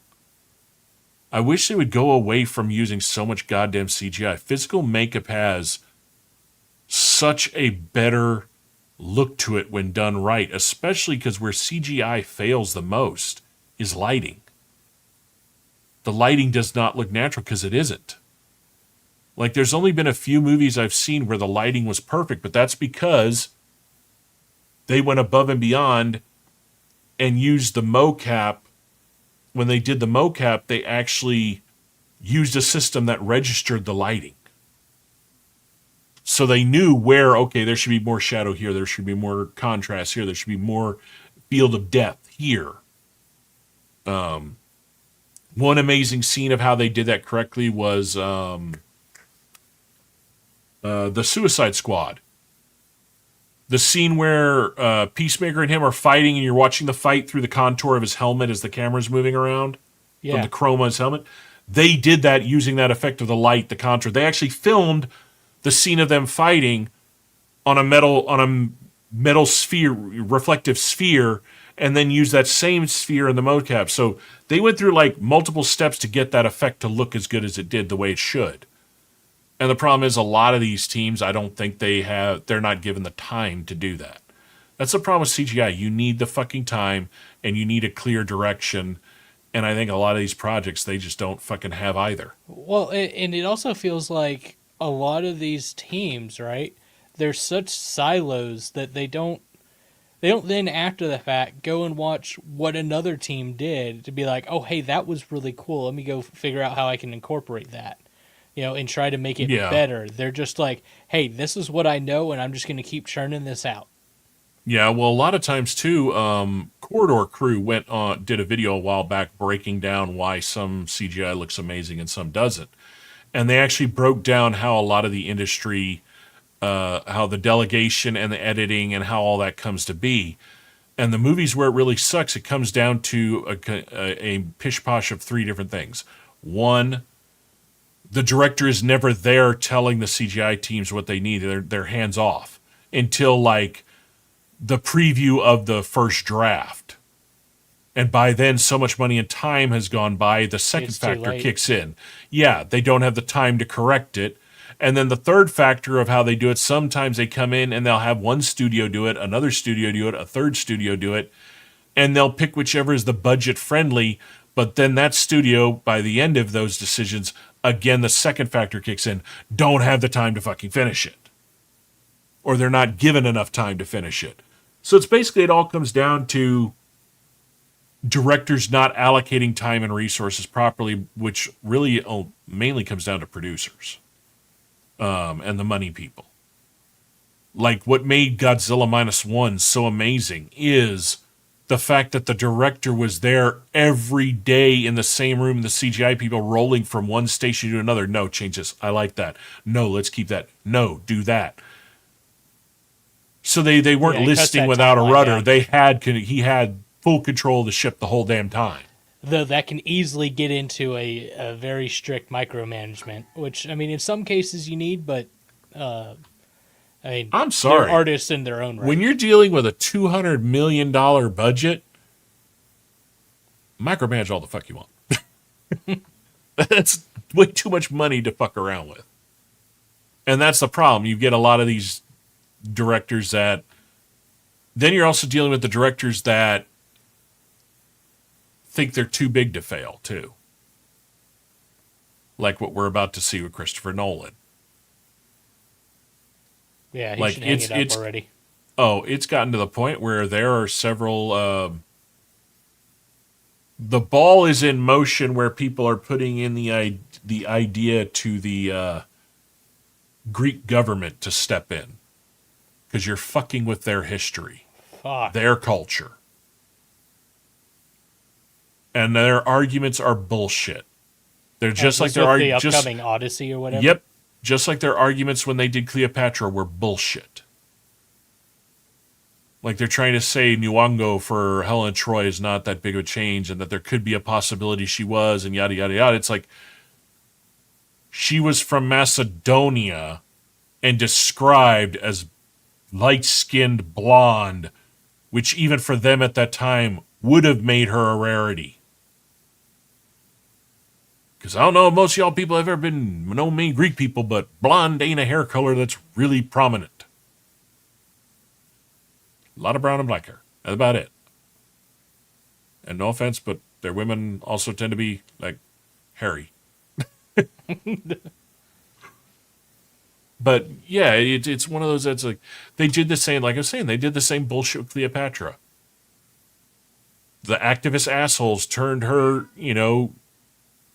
into a black woman because somebody stupid Nana told them a story that she might have been black one day. She could have been. Just pushing a narrative. Well, they seem to forget that it's like, she was from Egypt. Egyptians are a people of color, but it ain't African. And they seem to keep forgetting that. Because they're all trying to push whatever bullshit they want to push. And I look at it this way. Change whatever you want to in fantasy. Yeah, I don't like it when you fuck with comics and stuff like that, but it's just comics. I don't like it when you fuck with video games. But when you're talking about fucking with shit like someone's actual culture, like changing the race or beliefs of someone from history, even if the history is kind of loosely based off of stories because there was no fully written record, that's a line that should be crossed. Like, they're already talking about changes that apparently are going to happen in the God of War thing. And I'm sitting here going, okay, yeah, it's a video game, but at the same time, the characters are based off of the original games are Greek and Roman mythology. And then the latest games are Nordic mythology. Now you're getting into, when you touch Nordic mythology, fucking with Nordic religion. Yeah. Let's turn the other cheek. Okay, you want to change what Loki and Odin looked like? All right. I want to make Muhammad Asian. How you fucking feel about that, assholes? He could have been. Outer Manchuria expanded all the way to those areas of the world at that time. But yeah, of course, that ain't going to happen because then they'll go all fucking stupid. God forbid they wanted to burn South Park to the ground just because they made a cartoon of him. Yeah. And they bullied him into getting rid of that episode. Yep. And, I mean, I have yet to find it again after that. That's why my one political rant for the evening. I find it hilarious when you have people cow-tipping to Yahoo and the other side cow-tipping to the other group.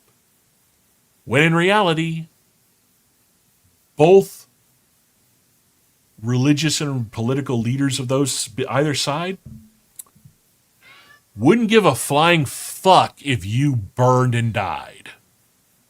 Because for 2,000 years, all they've been trying to do is wipe each other off the face of the fucking earth. That's why, America should just do America and tell everybody else to fuck off. We used to make great movies when we didn't stick our noses in political shit into everybody's everybody's toilet. We need to go back to that. We need to go back to just having fun. That's my simple philosophy. Go back to having some fun. There's a reason people are miserable and uptight and their healths are getting crappy. Because nobody relaxes anymore. Nobody's having fun. That's why as much as we bitch on this show, we have fun doing it. It's like, do I get upset when they fuck up Star Wars? Yes. Do I get upset when they fuck up? But I don't get upset to the point where, like, I'm going to tell a family member they're no longer a member of my family. It's an upset of not hatred and ideology. It's an upset of, a parent being disappointed or let down. Mainly because when it comes to entertainment, we have so much amazing shit that we know directions where it could have gone. This isn't speculation. The comics, the books, the fanfare, they're all out there. That's why I just want to see. That's why some of these shows we're going to watch, like the next one we're going to jump into is they released a new trailer for Lanterns. And this one is actually better than the first one. And I think the first trailer was just really shitty on the marketing department. So let's see if this... We were kind of shitting on it a bit before because, they got rid of a lot of the storyline of what... we were shitting on it because what they showed wasn't the way it should be shown. They didn't show us anything about how... They left a lot out and they brought in a lot that didn't make any sense, and then they're kind of shitting on characters. And it didn't help it that, the asshat writer who thinks he's got Mr. Lindelof, Damon Lindelof, who's a fucking retard, by the way. Look at any interview of that frickin' twerfy little asshole. That's where I got lost from. Lindelof was the idiot that was touted as a visionary because he wrote Lost and then epically fucked the landing. Then jumped to another show and it was touted as great and again, epically fucked the landing. It's because this guy is he's a con man. He's good at shooting a great idea, but had no idea where to take it and how to end it. Which is sadly a lot of writers. I watched the synopsis one time where students were asking the guy, how do you become a great writer? You know what his easiest response was? What? You come up with your idea, and you come up with your ending. Then you build everything in the middle. That's where having shows like Stranger Things fuck up. They give a good start, but then they don't know where they want to end it. So then they fill it up with a bunch of filler bullshit, a bunch of unnecessary characters, a bunch of plot armor, and a whole bunch of fucking MacGuffins and mystery boxes. Because a mystery box is literally, any show that uses a mystery box literally is a show that does not know where they really wanted to go. Because a mystery box is the laziest plot device. Hold on. Give me just a second. I'm going to start the trailer because I have seen the first part of this. Okay, go for it. This ring, it's the greatest weapon in the universe. Hey, at least the ring itself looks good. When and if to use it, that's the whole ball game, Junior.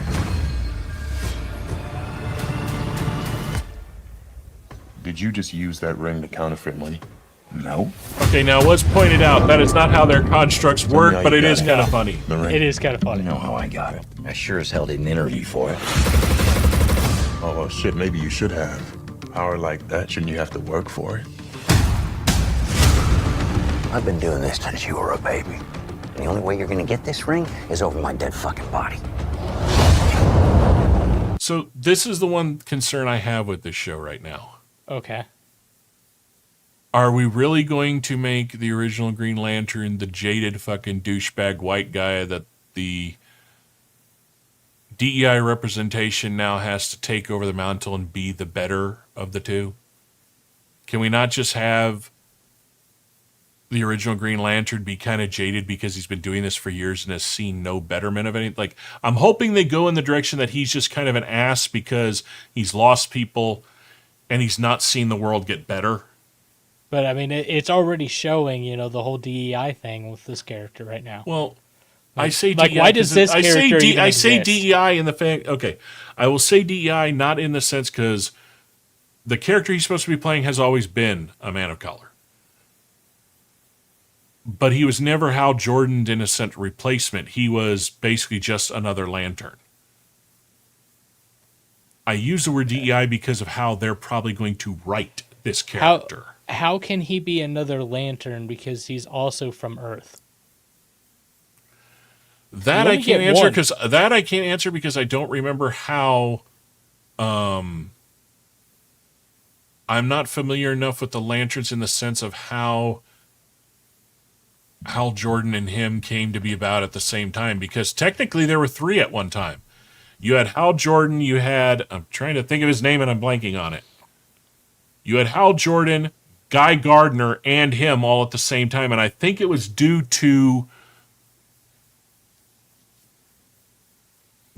something that happened on Oa dealing with the Sinestro Corps. Because when Sinestro created the Ring of Fear that worked off of fear, and a lot of the Lanterns went to his side. So, I don't know. Like I said, I'm going to read back up to it before this comes out because there is a lot about the Green Lantern backstories I don't know. Yeah, and you already know more than me, so like... Well, yeah, and I'm just going by the few things that I remember reading back in the day, and I know that there's a lot more to it. Mainly because the only time I really ever read the Green Lanterns is when those comics were superseding into another major story arc. Like, they would do, like, one storyline that branched over every comic, so 2 or 3 episodes of that run were carryover... They were crossovers into the bigger story going on. Yeah, I mean, Green Lantern like Crisis was never on a Infinite, main-time character. Yeah, like Crisis on Infinite Earths and stuff like that. I think he likes me. Everybody is lying to us. We're not leaving here till we find out what they're hiding. Danger's part of the job. You need to be fearless. How are you chosen for this? It's only one question. Are you afraid? There's Oa. You afraid? And that was Sinestro. Are you afraid? There's Guy Gardner. Are you afraid? Are you afraid? Are you afraid?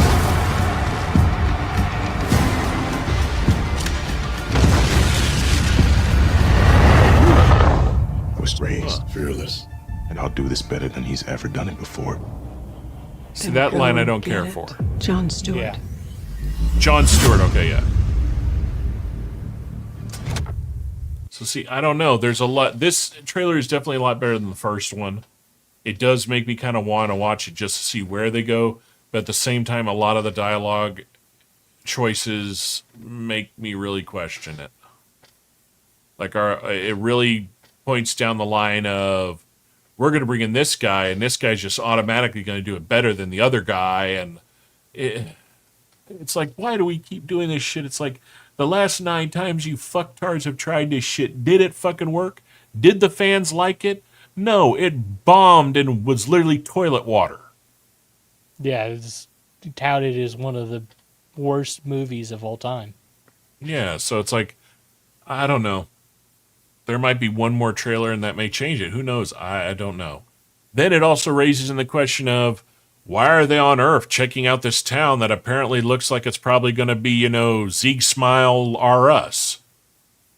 That's not what the Lanterns do. The Lanterns handle galactic events. Threats to the entire planet. Not some fucking town, you know, run by a bunch of wankers. So that raises another question. Why are they interjecting that? There's just a lot of fucking questions with that. Yeah, the small town problems that need to stay small town. They don't need to be a global event. Small town problems that a Lantern wouldn't even be fucking involved in. So, yeah, I don't know. And speaking of, the next trailer goes into a show, the spinoff of a show that just ended. We have The Boys Vought Rising. Oh. Which, as long as they dump the goddamn allegories, which they probably will have to, because guess what? Homelander's not even born in this one, because this is the prequel. This is Soldier Boy's storyline, and honestly, he was the only good part about the last 2 seasons. Okay. You know, if you're working on something, maybe I could help. I want to fight for the flag. I want to be a hero. Are we in church? People say we are in this holy way. God blessed us with these extraordinary heroes. There are strange things happening every day. Every day.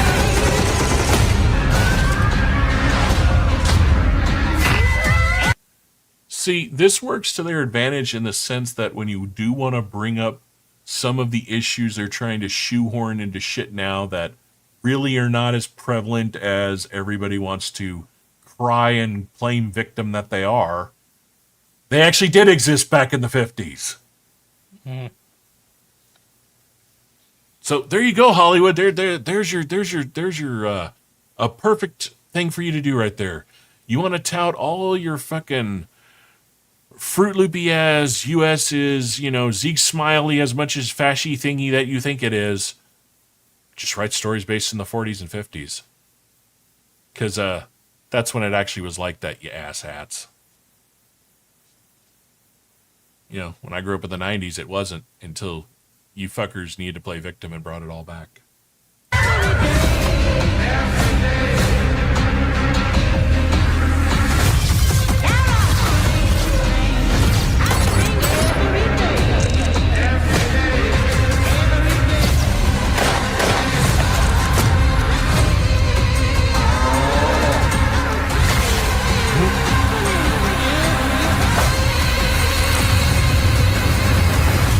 There is a brighter future. All we need to do is take it.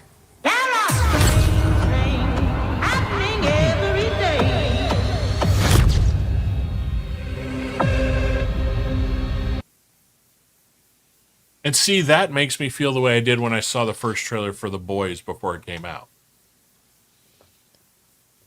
Intrigued but still skeptical? No, I think this will be good because they don't have to write any analogies in it. Everything that they want to tout and preach actually holds merit because it did exist all the way back then.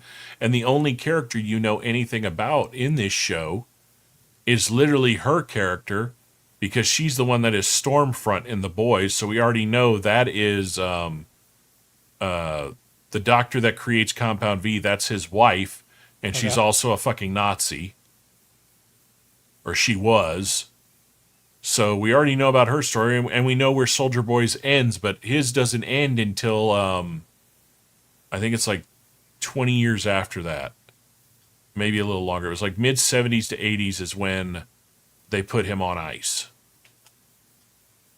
Yeah, because I remember that in the show that he was on ice. Yeah, basically they got sick of his shit and they gassed him, and when he woke up, the Ruskies had gotten a hold of him. That's when they started experimenting on him and basically turned him into a mobile atom bomb. So, I mean, it shows way more promise. I mean, mainly because, like I said, if they try to go preachy on anything, it's not going to feel preachy because you're literally showing a representation of a lot of the shit they want to preach and cry about that they say is happening now, which we all know really is not happening at the level they think it is or want to have it as, did actually sadly happen back then. Yeah. So that's where I think it's going to work for them. And you don't really need to write anybody as an allegory for the Orange Man because it wouldn't make sense because we'd already had enough political assholes back then that were like that. I mean, hell, one prime example, all you got to do is have a really faithfully adept representation of Senator McCarthy. I mean, do you want to talk about somebody that stripped Americans of their rights going after the fucking commie scare? McCarthy was the biggest asshat of them all. However, though, he wasn't exactly wrong. I mean, they did know for a fact there were and still are to this very day a whole bunch of commie-loving jackasses in Hollywood. Oh, well, I'm excited to see this one. Oh, yeah, this one I haven't even watched it. They just better say the line. They got it. And which line am I saying they should say? My cabbages. No. Oh. All I want to hear, because if this is going in the order of the show, there is no war in Ba Sing Se. Oh, okay. That's the other one. Is going to fall. There's a Fire Nation army just beyond the wall. So far, it looks like the effects. Damn, the defending they did get. They're getting better. Avatar. They are. You may be confused. Say it. There is no war Yes! in Ba Sing Se. Oh, they did that Damn. The Fire Nation hasn't stopped fighting. All over the shit. Earth Kingdom, they're waging war. All right, come on, show us tough. If we're gonna defeat them, I need you I want to to see teach me Boomy. earthbending. There we go. There it is. You're the best earthbender I've ever seen.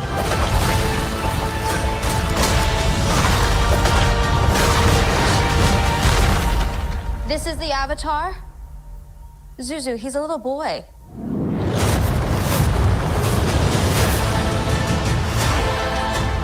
I know, so far we haven't seen no Boomy. Come on. Whoa. Oh, cool. We get the owl. Already won. Damn.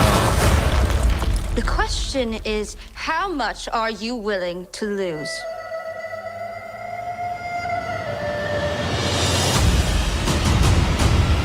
All right, the season's looking damn good. Yeah. I mean, they already showed Toph in the metal prison. And they added more hair effect and manipulation effects to Appa. Yes. Damn, it's June. God, no, Wow. that's right around the corner. That's looking good. Let's Yeah, go. that really is. Damn, I'm glad I didn't watch that till right now. I'm kind of like speechless Yeah. because I'm just like, I'm soaking it all in. It's like, It makes me want to go watch the original and watch the first season again.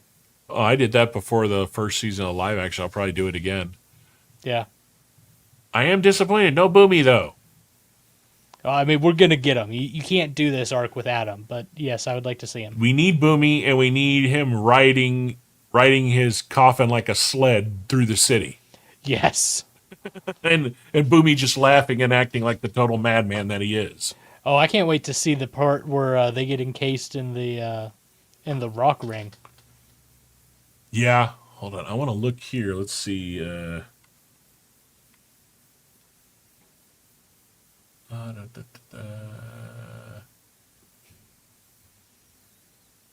But come on, there were two phrases that could have come out of this arc. There's the one that you were looking for. There's no war in Ba Sing Se. And then my cabbages. Yeah. All right, I'm looking. Let's see here. See you June 25th. We already know that. Give me the goddamn cast. I want to see if they actually...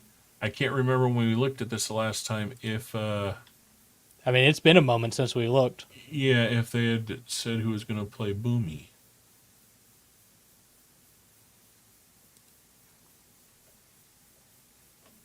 Oh, shit! That's a perfect pick. Oh, so they did? Yeah. Who? Okay. Have you caught at all on Hulu or whatever the American version of the show Ghosts? No. Okay, I'll have to show the picture then because he's on that show. That is a good pick for Boomy. You put long gray hair on him. Oh, that is a good Boomy. And this guy is Boomy. This guy is fucking good at physical comedy. Okay. Yeah, I like that. That honestly, I gotta say that I like that. That's a good pick for Boomy. That really is. Well, I mean, we thought they had good picks to start with. I mean, well, they have the so far. cast. Yeah, they really have so far. Like Netflix really has, in my opinion, has gone above and beyond what I expected them to do in the first season. Mm-hmm. I mean, reality. Well, how should I put it? They went far above and beyond, way above where my low expectations were after that goddamn M. Night Shyamalan movie. That guy needs to stop making movies, stop making anything. Oh no! Now just stop making. Oh anything. no! Now his nepo fucking kids are acting and writing and directing. Yeah, that's what I'm saying, man. All Hollywood is literally Hollywood has become such a regurgitation of everything that they're now rehashing and regurgitating the actors through their fucking offspring. However, though, a few of them, their offsprings are pretty good. Like, I ain't gonna lie,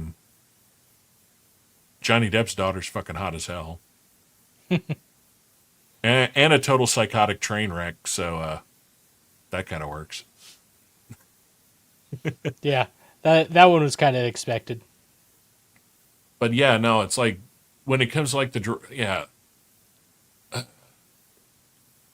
there are only like 2 people I can think of off the top of my head that are part of the Nepo machine, but didn't ride it to its height. And actually everything they have done on their own merit has been really fucking good. And the first one is Francis Ford Coppola's daughter.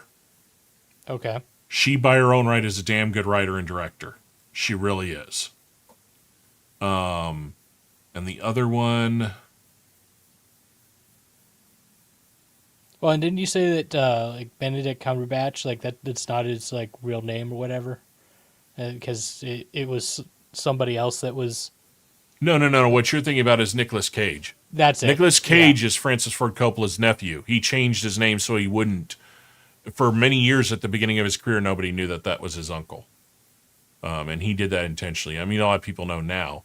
The other one that has proven herself again as being phenomenal is, have you watched the show The Pit?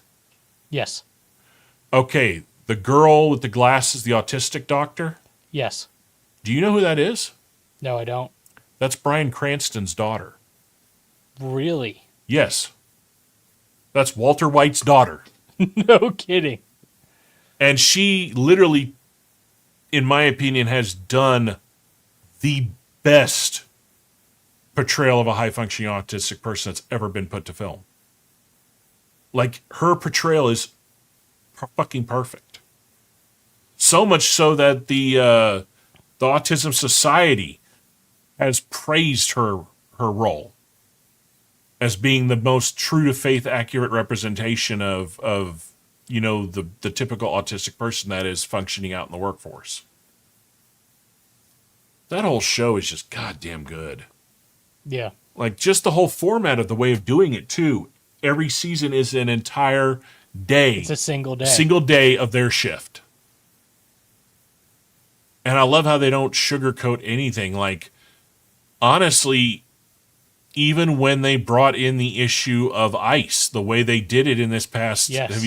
that's the way you should do it. If you want to gain empathy I for people, if completely you want agree. people to understand how it's affecting real people, that's how you do it. You don't do it preachy. You show it exactly in its rawness and how that, yes, there are some people that are getting affected, it is fucking with their lives that should not be fucked with. And how it affects departments like an ER or a fucking hospital. That's how you do it. Because even when I watch that scene, as much as, I'm kind of don't care one way or another in my real life about those issues, because let's face it, I was born here, I don't, and everybody I know is here legally, so, and, I watched the entire neighborhood I grow up get destroyed by a bunch of people who weren't. It's funny when you're sitting on your porch one day getting high as fuck, and you see a bunch of cop cars flying, and you think you and your roommates are about to get busted, and no, you see them kick the door to the trailer next to you, and we lost count of how many motherfuckers they dragged out of that place. And then they came over and talked to us, reeking of weed, and didn't care. They even asked us, did you know that was going on? And I literally looked around their face and go, I've only seen one motherfucker ever come out of that place, and that was like the 20th guy you dragged out of there. You filled up 2 school buses. We never saw any of them motherfuckers. Because there were like 40 of them inside there. Dang. Well, it's like at the last place that I lived at before I moved now, that there was this, I don't know, old rundown house that was like on some sprawling, land that basically they didn't sell out to the complex that I was living in. Yeah. And you're just like, okay, cool. This is just, a holdout, right? Nothing, not really thinking much of it until you realize that every month there's a new group of people coming in and out of there. There's new vehicles. There's, it's always new. And I'm like, there is something up about this. Yeah, that rate's right up there when you drive through the front of my neighborhood right now. And you go by this one house that they all moved in there a few months ago. And there's a fully souped up STI with about $20,000 worth of rims on it. Sitting right in front of it is a fully souped up GTR, Nismo edition, and nobody you ever see coming in and out of the fucking house. Yeah. Yep, I know the one you're talking about. And their friend showed up the other day with a TRX. Yeah, I'm sorry. My neighborhood ain't the neighborhood for tech bros, so something else going on there. And there ain't no chicks living there, so they ain't OnlyFans girls living there, so yeah, something's up. Oh gosh, you got to add that into the whole, tech bros hanging out, and no, now you got the OnlyFans. Yeah, but as I was saying, that scene when that happened, I was actually angry for them. Like the way they were feeling, I felt those same emotions watching that episode, and that is what good fucking writing does. Even if it's an issue you don't understand or don't agree with or don't see it the way the side that everybody sees on the media, that writing was so good that for a second there, it made me double think. It's like, okay, maybe I should start questioning about some of the tactics and some of the shit that's going down, because if things like this are actually going down, that's not right and shouldn't be happening. But then again, as we come through a little bit of a political thing, like I tell one of my friends all the time, I go, your side pulled the pendulum so far in their favor that when they lost grip and it swung back, you can't be bitching that the other side flung it back with even more fucking force. It's like, that's why we're so screwed, because you got two sides fighting over the control of that pendulum, cause it to swing further every time, and the recorrection is worse every time. And then it's affecting everybody in the middle when everybody in the middle doesn't give a flying fuck really what either one of those sides are fighting for. But then try to jam it down your throat that that's the important issues. Well, you got to remember, people learn the masterminds behind all this shit learned a long time ago. You can get people to kill their neighbor if they think they are the righteous one. Virtue is literally, how was it? It's the like saying is whole virtue based off of it. Yeah, virtuism is the weapon of the vicious. Can't remember who actually said that. Yeah, but no, The Pit, I have told so many people to watch that fucking show. And the funny thing is, the people that turned me onto the show were all in the medical field. And they can't find any fault in it. They watch it and love it because they're sitting there and these are doctors that are watching the wording and everything they're doing. They're like, yep, that's right. Yep, that's right. Yep, that happens. Yep, that rare of a condition does pop up once in a while, and those are the signs. It's like they can't find any fault, and that's what I love about it. I mean, it is already earning the tag as the most accurate and best medical drama ever created. And I think the only reason it is because of the timing. Think about it. Half of the things they talk about, half of the things they show, you would not have been able to show on primetime television when shows like Chicago Hope and ER were on. The graphic nature of it, they would have the ratings board would have been like, no, you can't air this. Streaming allows them to fucking be able to do a show that they don't have to worry about that. So here's a side note, people y'all don't hear from us much. There are things that streaming has done that is good, that has opened the door for shows that would have never been shown. But they need to corral their asses and get back to a standardized formula of release. Or else more shows that are potentially good are just going to fall through the cracks and fail. You can't expect a show that has no history and is trying to build a new fan base to survive when you're dumping it out at the same time other platforms are dumping out shit that already has a hardcore following. People just don't have the time anymore. I mean, I don't know anybody that, like me and my parents used to do, would get home, 5 o'clock you start making dinner, the minute you get home, and by 7:30 everybody was eating dinner on TV tray, watching whatever the show of that day was. Nobody does that anymore. I think it started with TiVo. You're right. With the functionality of DVR, it did alter it a little, but you still had people that that changed it to the point where you had people that would record a whole season and binge watch and tell their friends, "Don't tell me fucking shit, or I'm going to beat the shit out of you. I don't want to know what happened last night." It did alter the change. It did alter and change the structure of how people watch it, but you still had. It only came out on a Wednesday. It only came out on a Wednesday. If it was a spring show, it was only a spring show. All that did was change. It created binge watching, and it created people to be able to pause and rewatch and go back. And for some shows, helped them because when you were talking about shows like Fringe or X-Files, where you needed to see everything that's going on, TiVo allowed people to not miss out and get lost. The same thing happened. It's funny you said Lost. That was yeah. Well, Lost was also one of those that by season 3 they didn't know where the fuck they were going with it anymore, and you can tell. The first 2 seasons they had a direct course of action. Another show that suffered of that due to the writer's strike, and they didn't know where they wanted to take it, was Heroes. Heroes, the first season was fucking phenomenal, but then the writer's strike happened. And I don't think they knew where they couldn't remember where they wanted to take it, or they didn't even know where to take it. I mean, it's pretty interesting that by the end of this TV show Heroes, everybody's favorite character was the character you were supposed to fucking hate, which was Sylar. I mean, if you think about it, the character that should have been everybody's favorite should have been Hero. Or the younger brother that was the parallel to Sylar. I just can't remember the name of the character right now. The one whose brother could fly. Okay, yeah. They were the 2 brothers. I can't remember names to save my life, but you know. Yeah, well, I don't remember. I remember the actors because the actor that played the character was the one that went on to be the father in the TV show This Is Us. He also played Rocky's son in the last Rocky movie. Before they went to the Creed storylines. But yeah, no.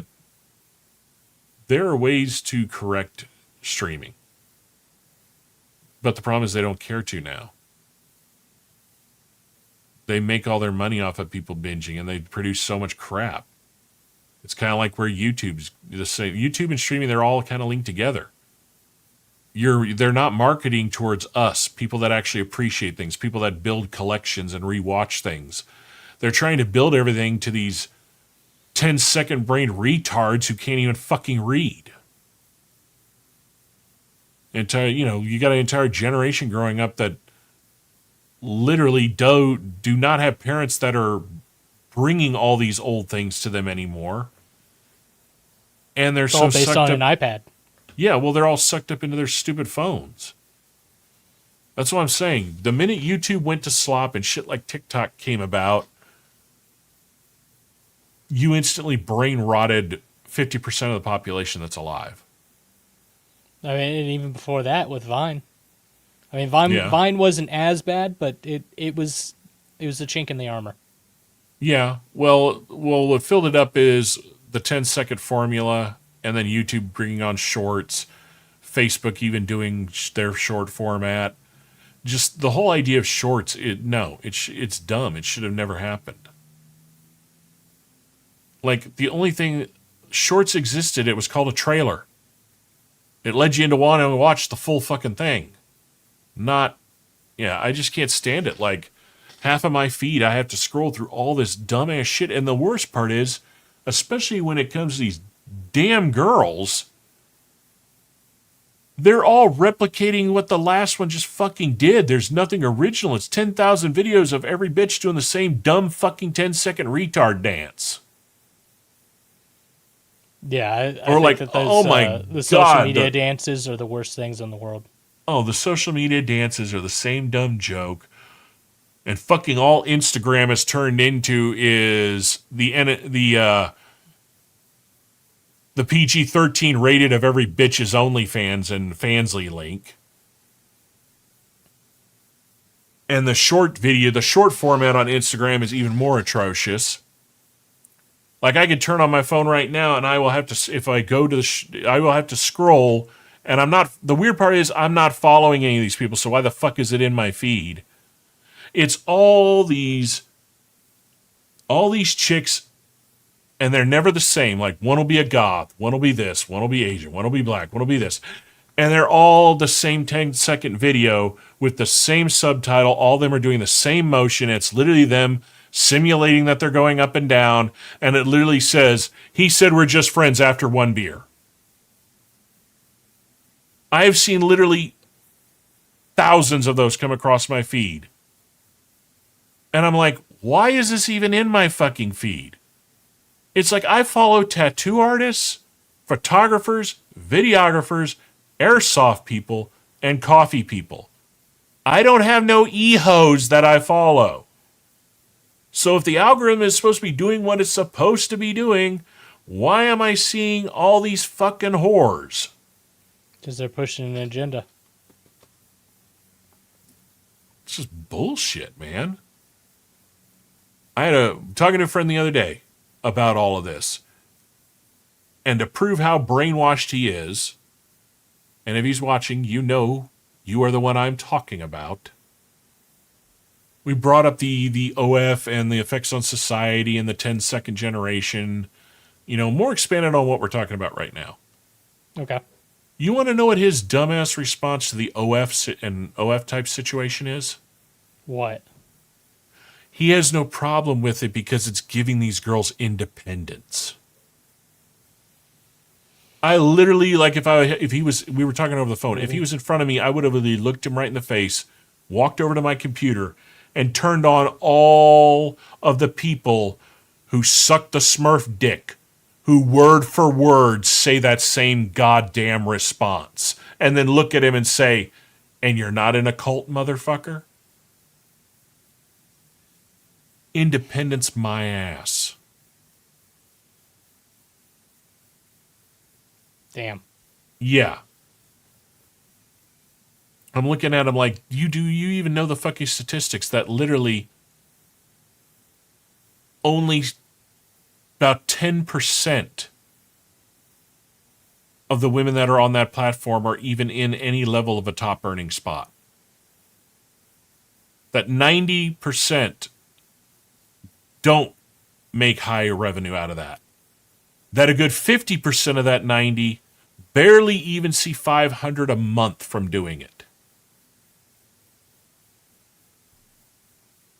It's like, it's not giving anybody independence. It's not making them strong. It's literally degrading them and demoralizing society and causing so many adverse psychological issues to the people that buy, watch, and promote it.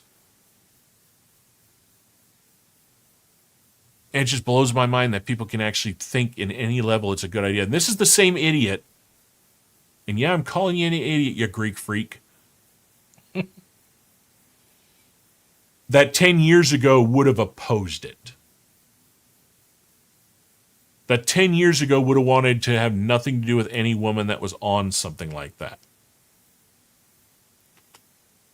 Like, I'm sorry, I think the world was better when the porn industry had as many gatekeepers as it had. That when it was literally segregated to Sherman Oaks, California. Now it's everywhere. And it's just, I'm sorry. I see so many bad things that that's causing. Yep, anybody with a camera. Well, that's kind of what degraded YouTube, too. It was supposed to be you broadcasting yourself. But that didn't mean that, everybody was supposed to, make it. And that's what happened. A lot of people started making that really shouldn't have made it for no obvious reason. They should have, got as big as they did. And then now it's just a machine to pump out the content. There is no real creativity to it. And the poor people that actually are creative, the poor people that actually are artistic are failing. Because they can't keep up with these fucking people that, are pumping out this shit every fucking day. Like, yeah, I think they said, who was it? Was it Jacksepticeye, I think, said it.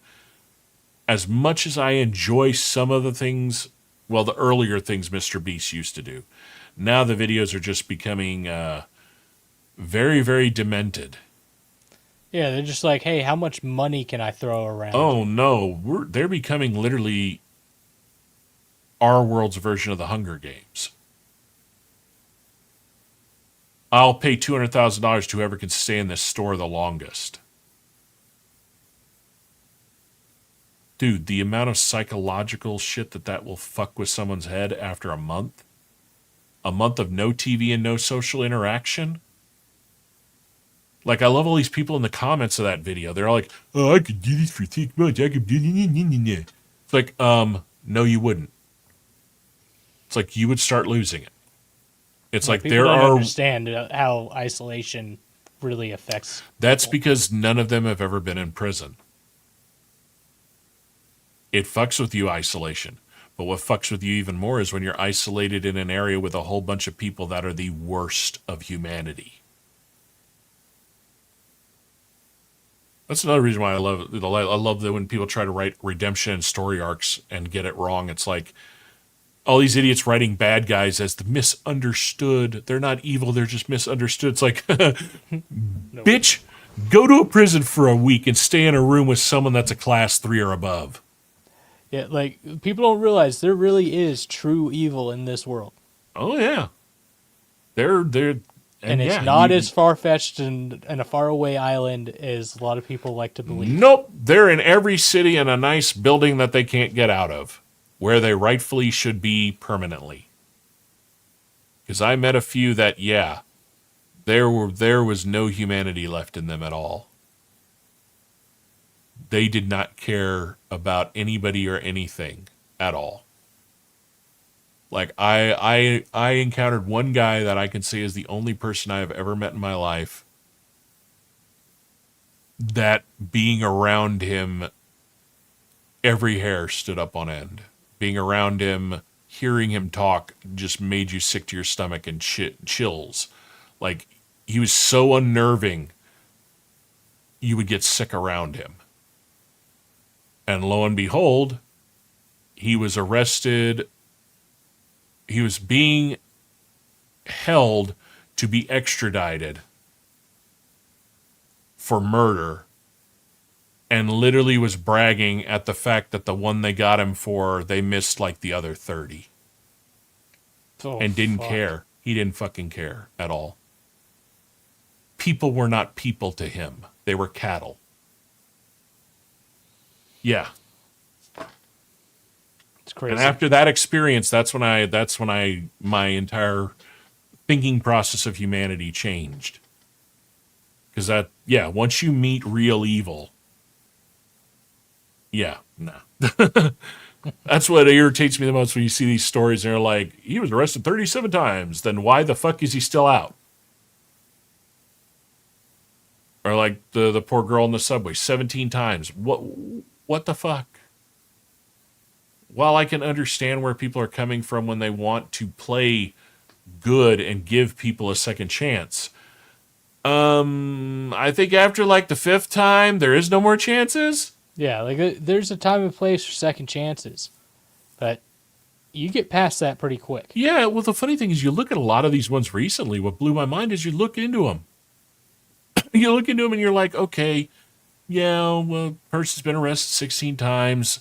That, in and of itself, is not as bad as some people would make it out to be because, hell, I know somebody that's been arrested 20 times but never charged because he was literally just the guy who was the poor kid next to a rich neighborhood and they just wanted to fuck with him.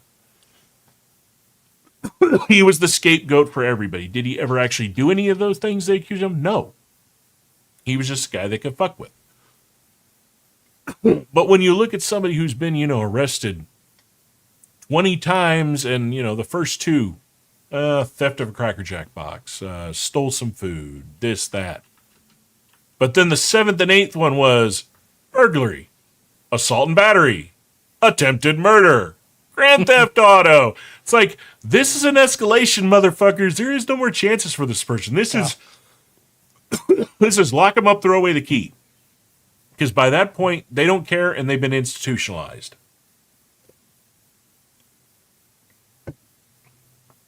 So yeah, send writers to prison. They'll learn how to write real evil again. People are always a great activist for change until the motherfuckers get assaulted or robbed themselves. It's why I like the shows like, I guess it's not that name anymore. On Patrol Live, right? Following cops. Like, you may not like cops one way or another. The more the days go by, the more I hope my wish comes true to be a sentient interstellar warship so I can leave Earth forever. That's a new anime right there. Not me. I want to build. I want somebody to build a cube in superposition. Because I want to go visit all the different versions of this Earth. And finally find the one where none of this shit's going on. I don't need to leave this planet. I just want to find the different version of it. And hopefully one where, like, I'm rich as fuck.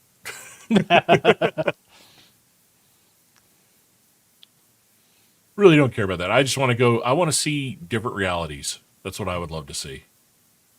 I don't care to drop out into the infinite void. I want to see more. I want to see other. I want to be like Sliders. I want to jump to a different world and see all the different You don't want to boldly go into the universe? I forget the actual line, so Shark, hate me for it. I forget to boldly go where no one has gone before. There we are. To seek out new life and new civilizations. Yeah, that's not you, dog.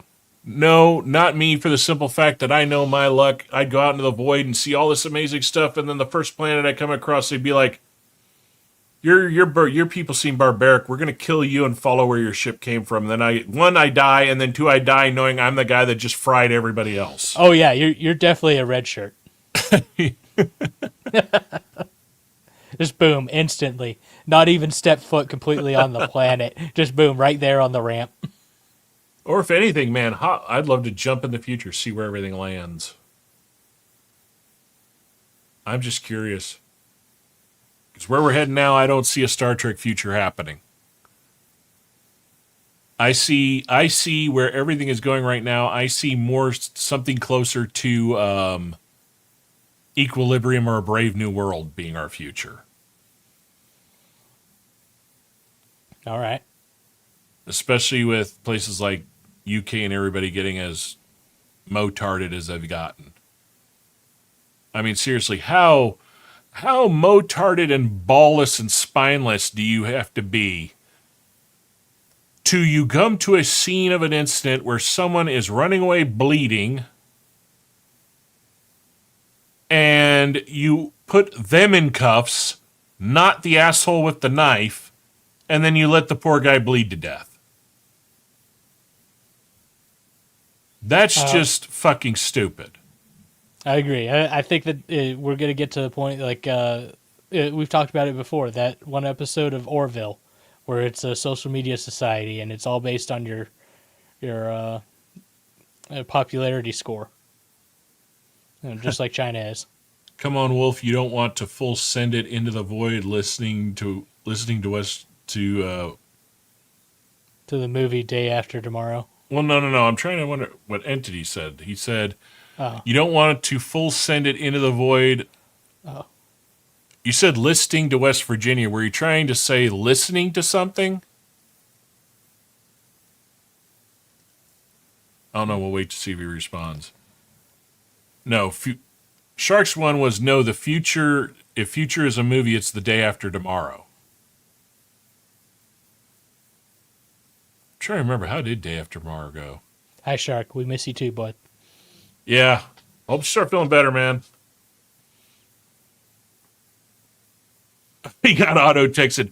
So let me take a guess. If it said of West Virginia, were you trying to say jumping into the void, listening to Sweet Home Alabama? I'm screwed then on popularity.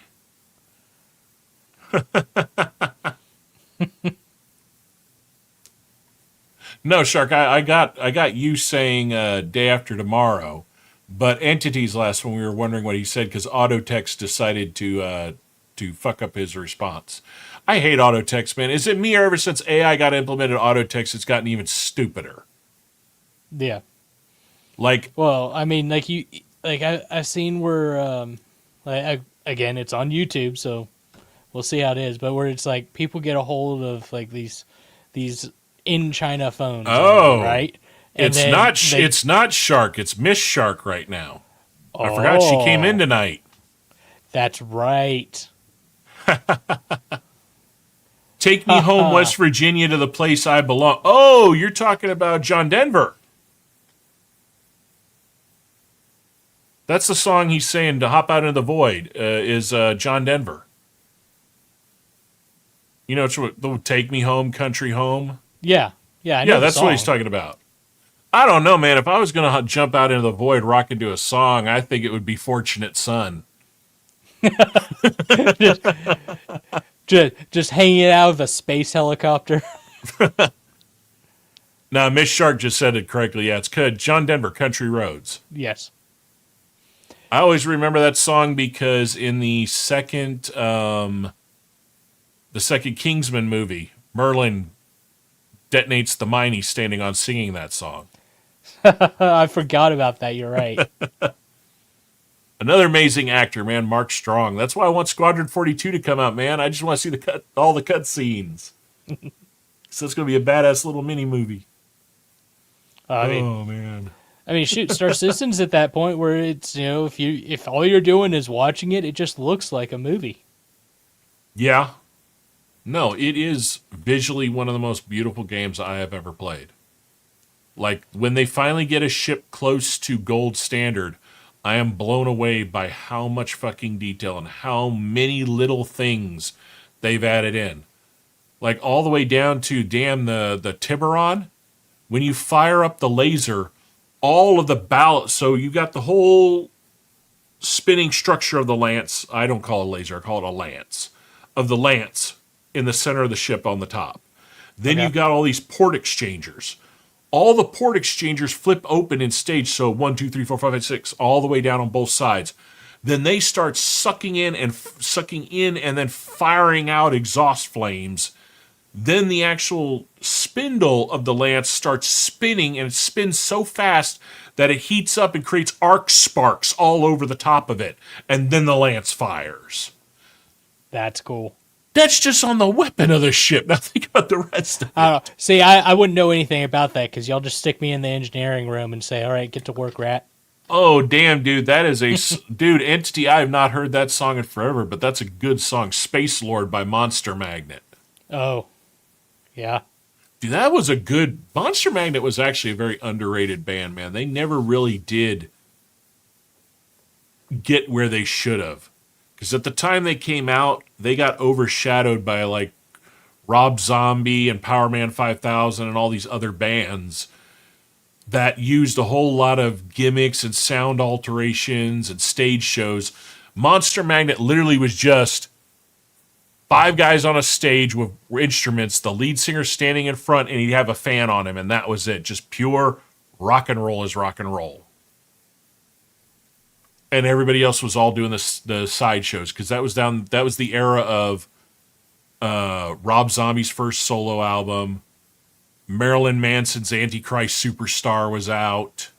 Like, they were just shit realm of luck of when they came out that there was no way they could headline a show with all the spectacles that everybody else was at that time.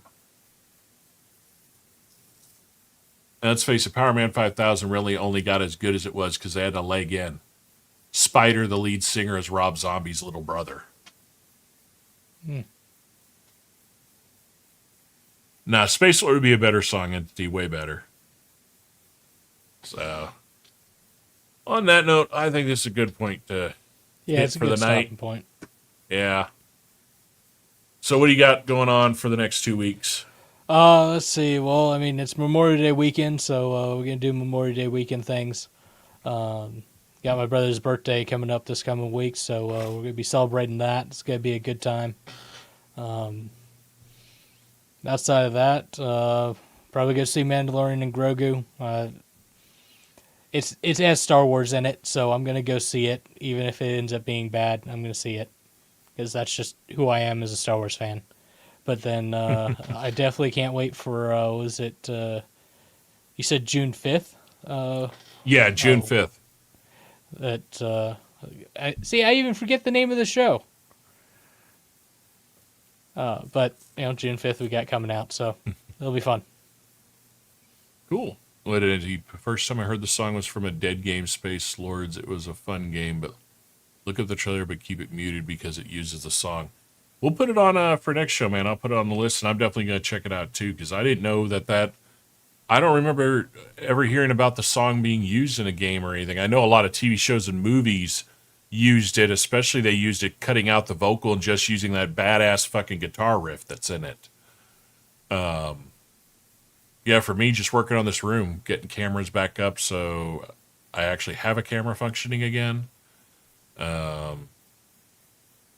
Potentially trying to still look for other work because I'm really getting sick of driving around all these assholes in San Antonio every fucking day. Yeah. Like, today sucked. Within 5 it was really minutes... rainy. Oh, it was raining. Within 5 minutes, I almost got hit 4 fucking times. That's just getting out of my side of town. Gets even worse when you get around all the stupid yuppies in Bernie. Yes. I don't mind the country folks, so if Bernians are listening, I love me OG Bernies. But I think y'all can agree with me. All the goddamn yuppies that have moved in there need to fuck off. The game uses the full song and... Oh, wow. Damn. That's cool. All right. Hold on. What did he say? So the game is actually called Space Lords? I'm writing that down so I don't forget. All right, we'll definitely check that out because Entity, we've actually been thinking about doing like a game list because we did the movie one, but we haven't done one about games. And there are a hell of a lot of cool games, especially games that didn't survive that should have survived. That are definitely that could be a good long form video that we put out. We do it for the movies, do it for the shows, do it for the games. Yeah, maybe. But there's a lot of people that do that though too. Yeah, there is. I'm thinking it'd be kind of cool to just have everybody come up with a list and we actually watch some things of these games. Because it'd be interesting if we find some games that we don't find any videos of. I know of a few, 2 games especially, that I loved playing that I've never seen videos of them on YouTube. In fact, I've tried to find the games on eBay and I can't find them. I think they were just ones that came and gone so fast that they ended up in landfills. So, which sometimes is not a bad thing, man. Look at all these motherfuckers that held on to the ET game from Atari. They made bank on those games.